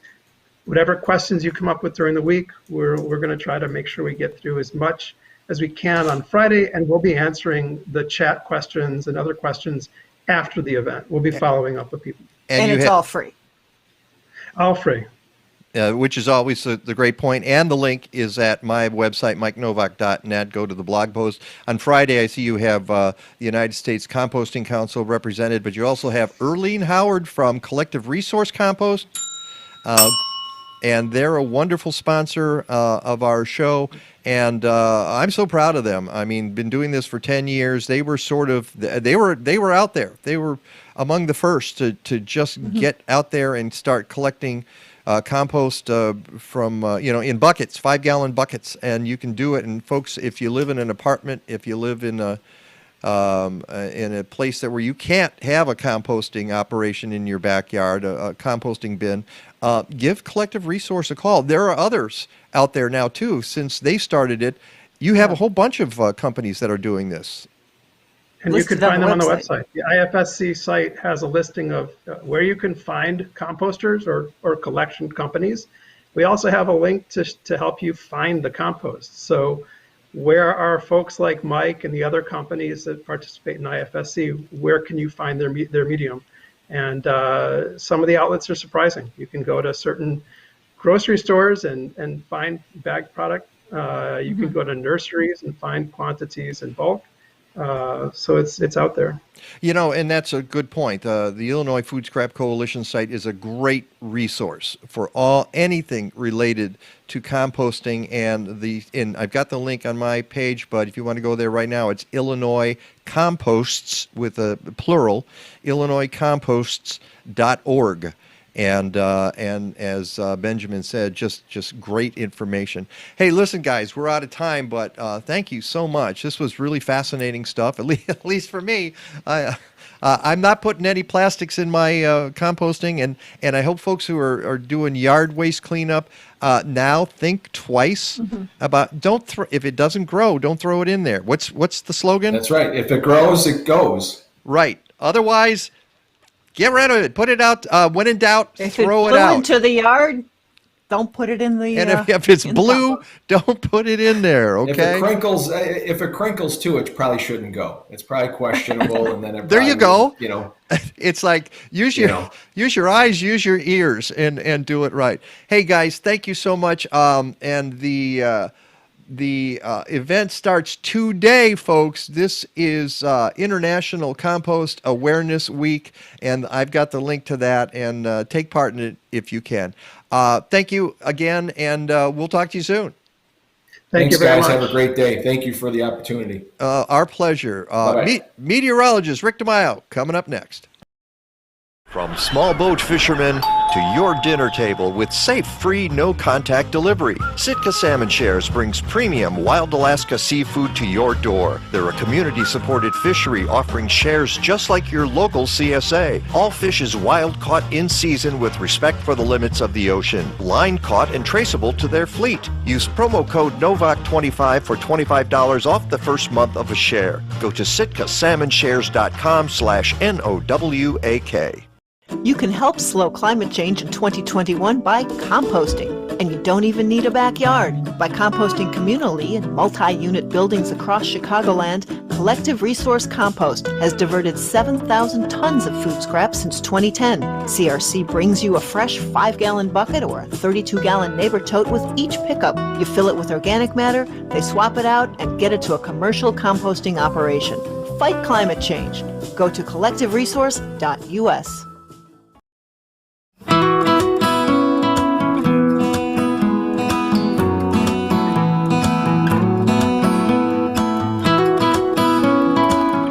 Deer are a common problem in many landscapes, and they can have a devastating effect. They forage and browse on a wide range of trees and shrubs. And you know, they can eat up to 6 pounds of plant material each day. Well, the result, those flowers that you've been waiting so patiently for can be gone in a matter of one single day. And once the deer have established themselves in your landscape, you can look forward to lush green hedges being defoliated right down to the sticks, buck rubbing the bark off of trees with their antlers, and worst of all, ticks. More deer in your landscape mean more ticks that carry Lyme disease and other viruses. Unfortunately, deer adapt to home remedies pretty quickly, and deer fencing can be effective, but it can also take away from the visual appeal of your landscape. The most practical approach to deer management is a repellent program, customized to the amount of deer pressure you're experiencing, the time of year, and your personal preferences. Bartlett Tree Experts uses several different products, all tested at the grounds of our research laboratory to ensure effectiveness. So, feel free to take down the home remedies and let us handle your deer management needs. Whether you're a farmer or a backyard gardener, assist your soil in providing key nutrients to your plants with Spectrum Soil Inoculum from Tineo Biologicals. The beneficial microorganisms in Spectrum break down and release vital nutrients and make them more accessible to your plants. Spectrum works with nature to decompose organic matter into humus, building richer, healthier soil. Spectrum is approved for use on certified organic crops and is OMRI listed. Get Spectrum at blazing-star.com.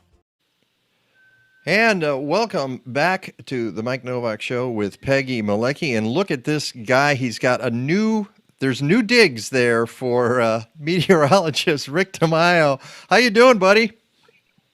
Good morning, Mike. Good morning, Peg. I'm doing fine. How did the move go? Where are you? I have no idea. You said you're back in the hood. You said something like that the other day. Yeah. For 5 years, we were at 800 Judson, which is on the corner of Judson and Maine in Evanston. We went to the northwest part of Evanston, which is basically the suburbs. And now we're back on 640 Hinman, which is essentially 2 numbers south of Judson, but it's actually 1 block south of Judson.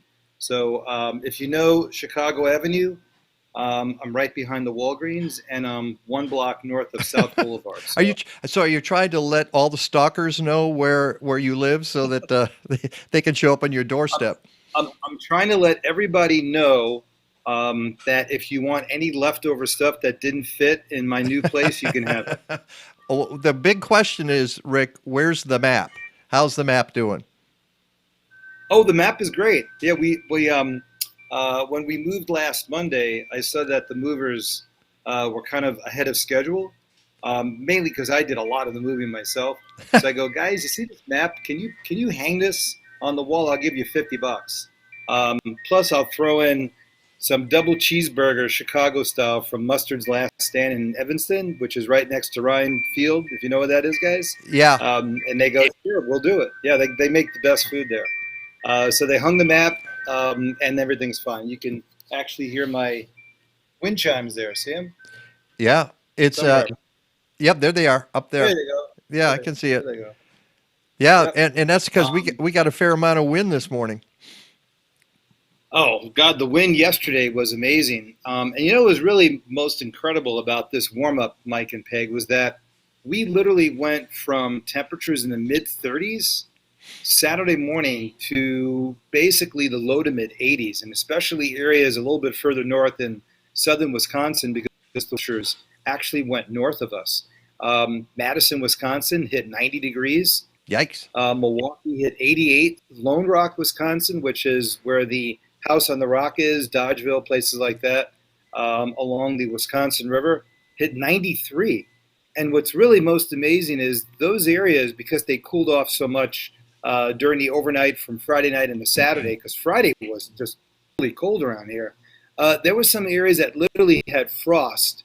I'm not kidding you, had frost early Saturday morning and got up to 88 degrees Saturday afternoon. There were some areas that had temperature increases of almost 55 degrees. All right, Rick, you did you brushed your mic or something. Something just happened there, and there you go. I think you covered your mic. Yep. I do that every once in a while when I say things that people don't agree with. But the bottom line is we literally jumped almost 50 degrees yesterday in a matter of 20 hours. And if you look back at the month of April, and I said this 2 weeks ago, you look back at the month of April and you take each day, and this would be a great science project for, an aspiring meteorologist, some, sophomore in high school. You look back and you see that every day, if you look at the average temperature for each day and try to associate it with with the normal high, you would literally come up with, I'm not kidding you, probably several days of February, March, April, May, June, and even a couple of days in July.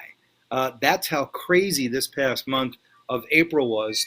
And I think it goes to show that if you live in the city of Chicago and you live, say, east of Sheridan Road, you basically need 16 jackets during the season.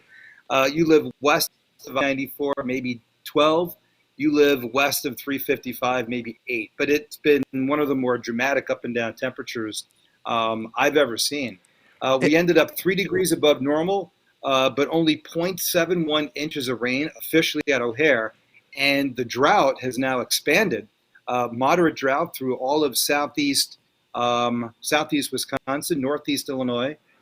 Rick, hang on. You sent a bunch of graphics, and I got them all loaded here, and I want you to walk us through it. I hope you can see them okay on where you are there.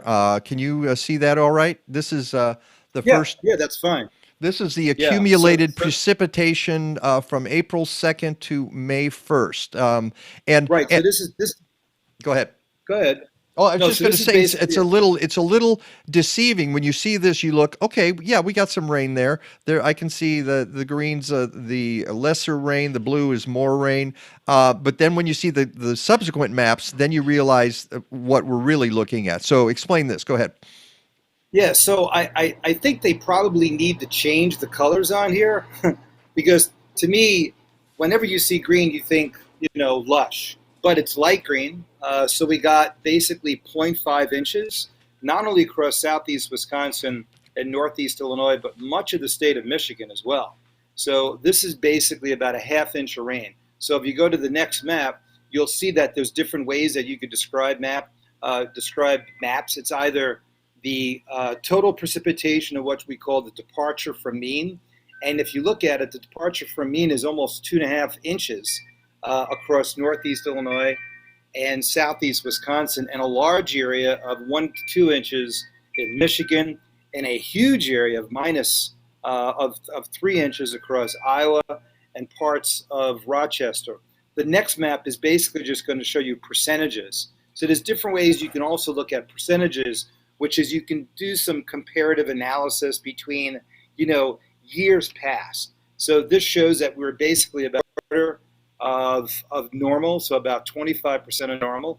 But areas of Iowa, you're looking at about 10%. And what's interesting is this actually extends all the way into the Rocky Mountains. So the only areas that got a lot of rain was around West Illinois, eastern of Missouri, and north across northern Wisconsin. The next map, I'm not too sure what that's going to be. Okay, so this is then departure. This is departure from mean. But this is now a 90-day. Okay, so what I showed you before was just 30 days.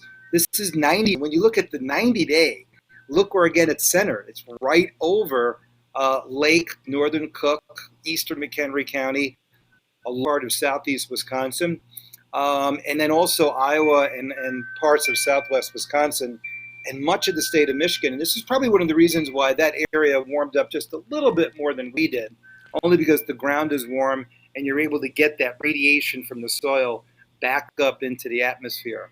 I'm not too sure what my next map is. If you want, you can go ahead and show it. It is the drought, but I want to comment on this first of all. I mean, if you look from February to May 1st, as you say, 90 days, and we're like the bullseye here, and it's kind of interesting how it extends right over the lake. So you could draw a line between Chicago and not quite up to Muskegon.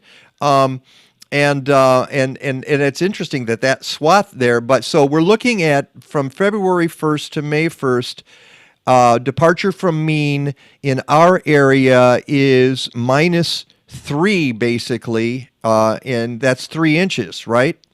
It's actually 4 because the -4 is the beginning of that orange. Oh, So, okay, -4. yeah, Okay. yeah. So we're down 4 inches, and what's interesting is now when you start to get these warm, really windy days, not only do you increase the top 3 inches of soil temperature, but you really increase the evaporation rate. So the amount of water that you have to put back into the ground to replenish soil moisture is now almost twice as much as what you needed, say, a week or 2 weeks ago.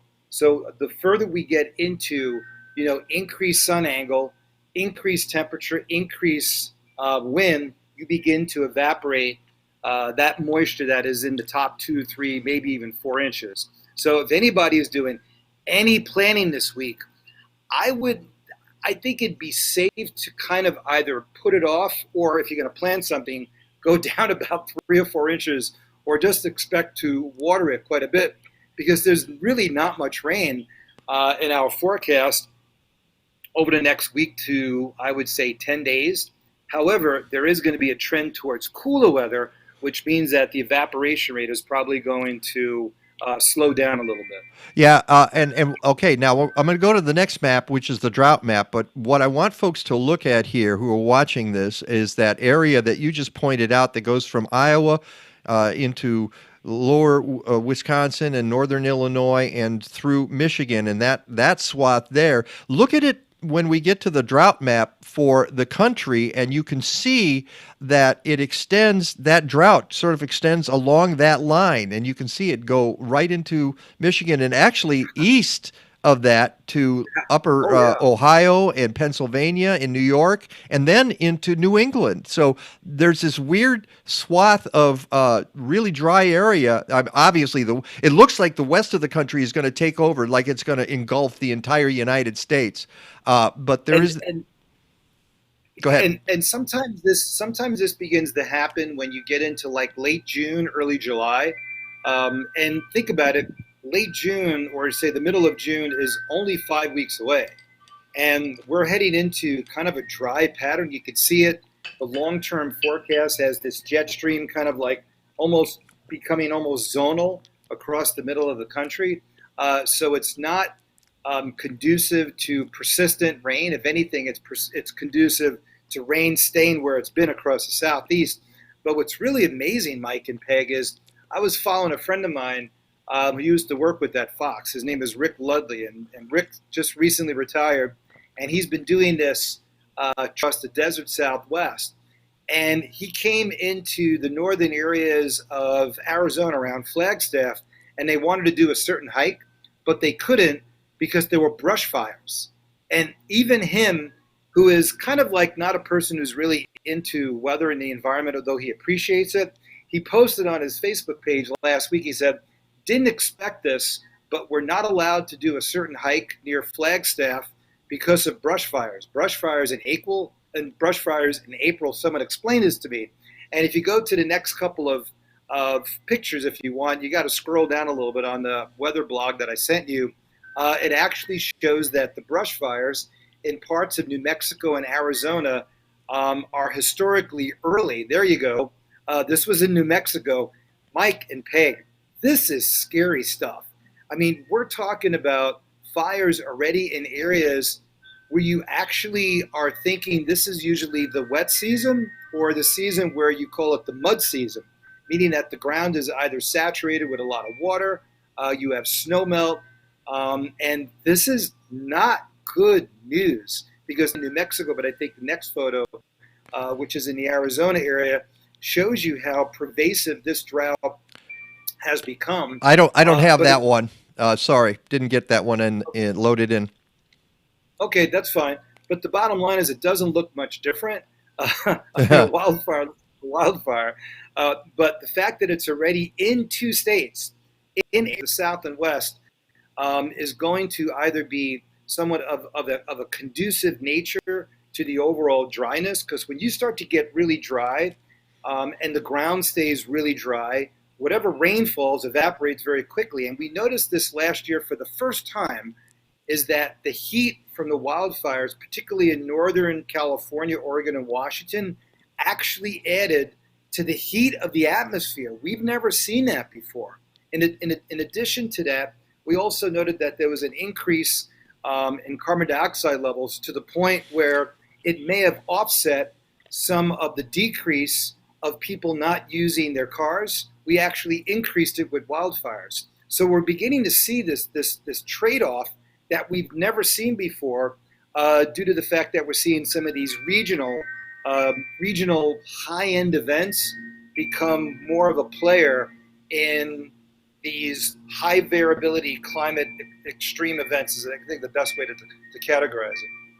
I want to get to that. You talked about the rainfall, and here's the 7-day, and I would like you to sort of clarify what we're looking at, because if I'm a casual observer and I look at the map, I say, hey, looks like most of the United States is going to get some rain in the next 7 days. So explain it further for us. Yeah, so again, this has been the pattern for the last 3 months, is that the South has been wet and looks like the South is going to stay wet. So QPF basically means quantitative precipitation forecast, and this is a 1 to 7 day, which means that over the course of 7 days, the heaviest rainfall, anywhere between 5 and 7 inches, is going to be where they don't need it. In areas of Louisiana, southern Mississippi, southwest Alabama, up into areas, the southern Appalachians. Where we are, you basically see that green. Green looks good. But then when you look at the map on the legend on the lower left, it basically says 0.25 to 0.5. That's it. So we're pretty much between now and next Sunday expecting maybe about a half inch of rain. But then when you even look at the overall 8 to 14 day outlook, we're still looking at only a half inch of rain. So what climate scientists look at is, or people who study meteorology but do a lot of climate analysis in the short term. In other words, they use climate numbers to apply it to either short-term decision making or some sort of adaptation mitigation process, meaning that by the time we get to about the 15th of May, our rainfall isn't really going like this. It should go like that. So what you're doing is you're going down the up escalator. Even though we're expected to get about a half inch of rain, what you really need between now and the next 7 days is about 2 inches of rain. And then over the next 14 days, you need about 4 inches of rain just to get back to normal. So even though we get a half inch of rain now and maybe a half inch of rain next week, instead of being down 4 inches, we're going to be down close to 6 inches. Wow. In this area. And I noticed, I don't know if Peg noticed this, but I've noticed some of the trees already beginning to show, especially yesterday because it was real windy, their leaves were beginning to get a little bit wilty. And these are the trees that obviously are pushing out their leaves. They're using a tremendous amount of energy stored up on the inside. They haven't really gotten the roots, kind of saturated with water. They're trying to pull everything up.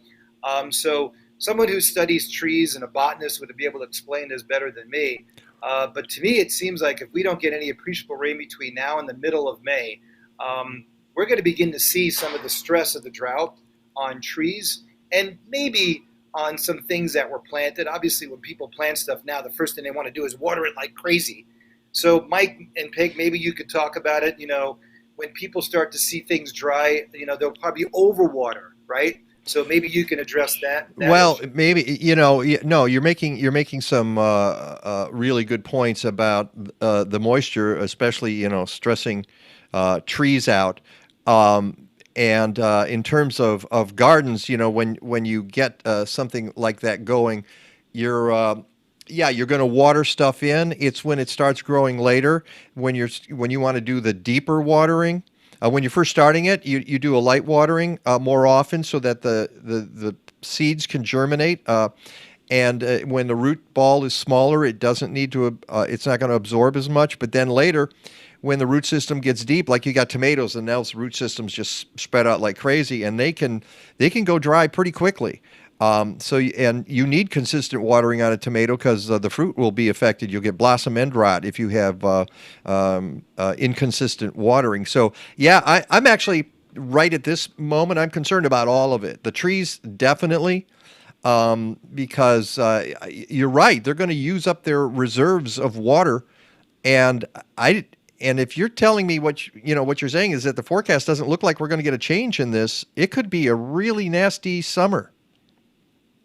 Yeah, and already it's been shown that usually when La Nina patterns begin to end, which this one is, you usually end up with the dry, warm summer.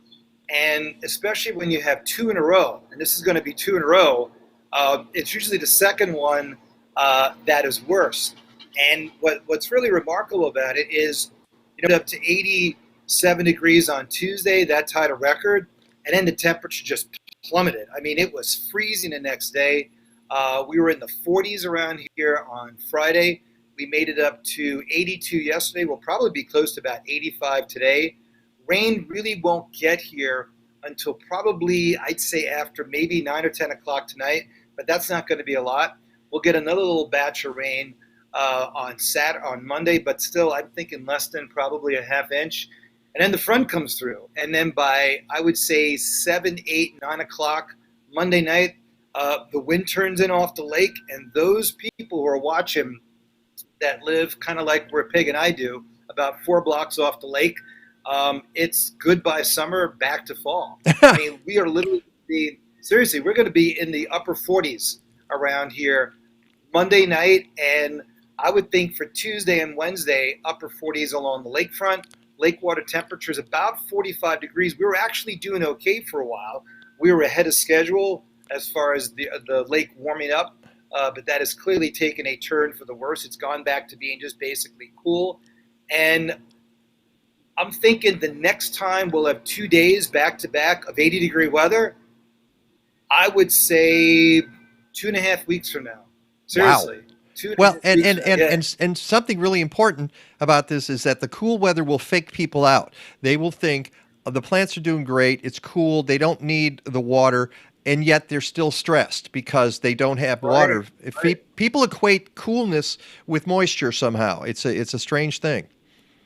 I don't know if you can go back and show the listeners the first page that I sent you that has all the information relating to where we were in the month of April, but where we were in the last 3 Mays.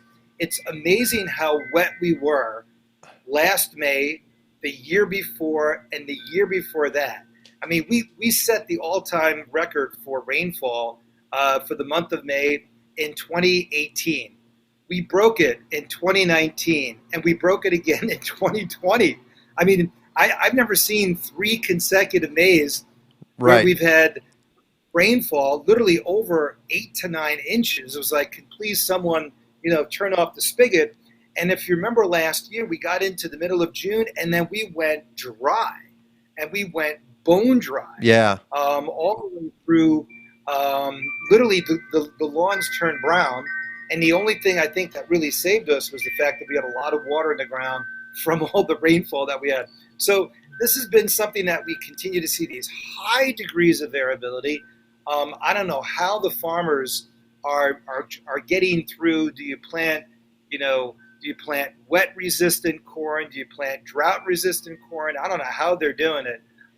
It'd be nice to talk to a farmer next week because right now planting is probably going pretty well, especially since we've had dry weather. And one thing that farmers like in April, believe it or not, is dry weather, so they can get their crops in. But that's a good idea. I think we're booked solid for next week, but I think in the next couple of weeks we could probably get a farmer on the show through some of our connections and talk about what they're experiencing out there. I think that would be fascinating. I do have one photo I want to pop up here, and then we need to get to a forecast. Look at that. You sent this about the barrier to prevent flooding from high waves, just as I would guess the lake levels are starting to recede and will be receding probably throughout the summer as far as we can tell. Yeah, we're down about 11 inches from last year. And I think the sad thing about this, and Peg, I don't know how much of these barriers are up by you, but they've totally rebuilt parts of Gilson Beach up in Wilmette. And I guarantee you guys, these barriers, they're not going away. This is Lee Street Beach in Evanston. And they put these up there, and basically what they do is they drop down the large black canvas bags, and then they fill them up with sand. And this goes all the way from Lee Street all the way to Dempster Street Beach, because this part of the beach, the waves would push over the rocks and then would flood Centennial Park. And Centennial Park was flooded, I would say, half a dozen times last year, where it either ruined the lawn or didn't allow people to do their picnicking. But this is becoming a two-pronged approach, both environmental and economically, because the beach is still about half the size as it was the year before. So if you have half the size of the beach, that means you have half the size of a beach that's going to generate revenue. So the city of Evanston has to build back the beach so people would buy beach passes so they can then pay for all these barriers that they put up. So if you think about it, you're spending a tremendous amount of money constructing these barriers, putting the barriers up, but then you're not getting it back from the revenue. I'm sure that all these communities were hit hard by the pandemic, and they've got to figure out a way how to manage the dollars and cents from a both economic and environmental standpoint. The good thing is now, I don't know if you guys remember, Daniel Biss ran for governor in the state of Illinois a couple of years ago. He's now the mayor of Evanston. And he's very environmentally friendly, very progressive, and hopefully they'll be able to figure this out. But the sad thing about it is those barriers that you now see up, they're not going away. And I think it's good that they are, but maybe I think what the city of Evanston should do is put a sign up there and say, here's the reason why these barriers are up. They're up to protect you, they're up to protect the environment, and this is the reason why. And maybe make it a little bit more of a, engage people on understanding why those barriers are there. Because they're very unsightly, but they're there to protect the shoreline. Yeah. All right. We need to get a forecast and get you out of here. All right. So 85 today. It's going to feel like July, but very low humidity. You'll notice it's dry out there. Not as windy as yesterday, but still it'll give my wind chimes a workout today. Cloudy tonight, rain after about 9 o'clock, rain likely on Monday, low to mid 70s, but then by about 9 o'clock, front comes through. And then just basically cloudy and cool for Tuesday, Wednesday, and Thursday, low 50s inland, mid to upper 40s along the lake. And then it looks like maybe another shot of rain around here Thursday night into Friday, but the pattern between now and next week looks like we're back in the first week of April. It certainly doesn't look like the first week of May. So if you can get out and enjoy today, or remember what it felt like yesterday, you'll remember what it was like to enjoy 2 days in a row when they fall on a Saturday and a Sunday. Wow. I didn't get out at all yesterday because I was working on this darn thing. And even Peggy said, hey, you got to get out. It's a nice day. Well, that didn't happen. Get out twice today, though. Oh, okay. Rick, welcome back to the land of the living. You got a new place to live, and it was great seeing you, and you have a fantastic week. Yep, thanks. Nice talking to you, Peg. Bye. And that's pretty much what we've got. Before we go, though, I have to make a mention. This is the note from Kathleen. So it's the 60-second garden. Oh, is it on there? I didn't even see it. I should look at that once in a while. The 60-second garden video challenge is up and running again for 2021 from the Chicago Excellence in Gardening Awards. Wherever you are in the country or the world, certainly in Chicago area, do a 60-second video of your garden. We have the the spring section and the summer section. Spring section is May, June. Summer section is July, August. And you might want to get shots of your garden now before everything dries up into nothingness. Holy smoke. It doesn't look good. Oh, wait a second. Sorry, Peggy. You're I don't know how your mic got turned off. It did not do it on purpose. So here we go. There we go. So we've had people saying, my garden looks great in spring. So get out with your camera. Take pictures of all your spring ephemerals, your spring natives. I was wondering why you weren't commenting on Rick's stuff. I was. I know, and you. I'm sorry. You should have just done like this. Hey, my mic's off. I have no idea why the mic went off. Yeah, so folks, get on board. Do a 60-second video of your garden. You can enter it at ChicagoGardeningAwards.org starting today, and through the end of June. Now, here's a pro tip. If you get it in now, you're likely to get more votes because it'll be up on the YouTube page longer. That's the way it works. We get the total. Vote early, vote often.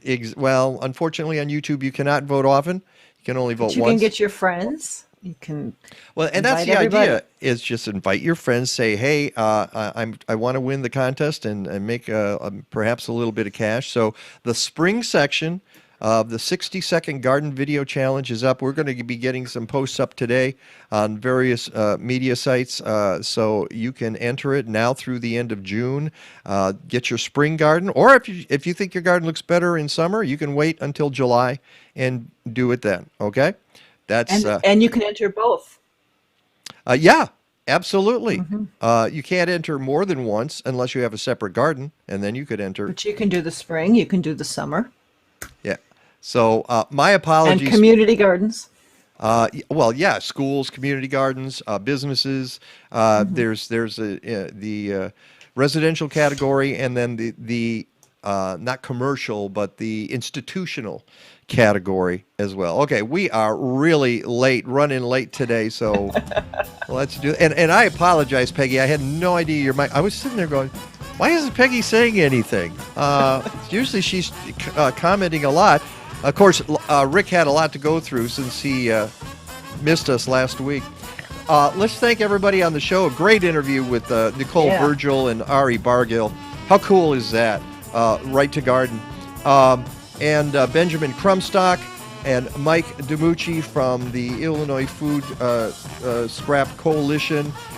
Rick DiMaio, of course. Kathleen, thank you up there. Lagata and Basil the dog. Until next time, go green or go home. Stadler? What? Is that it? Yes, it's over. How'd you like it? I don't know. I slept through the whole thing. Well, you didn't miss much.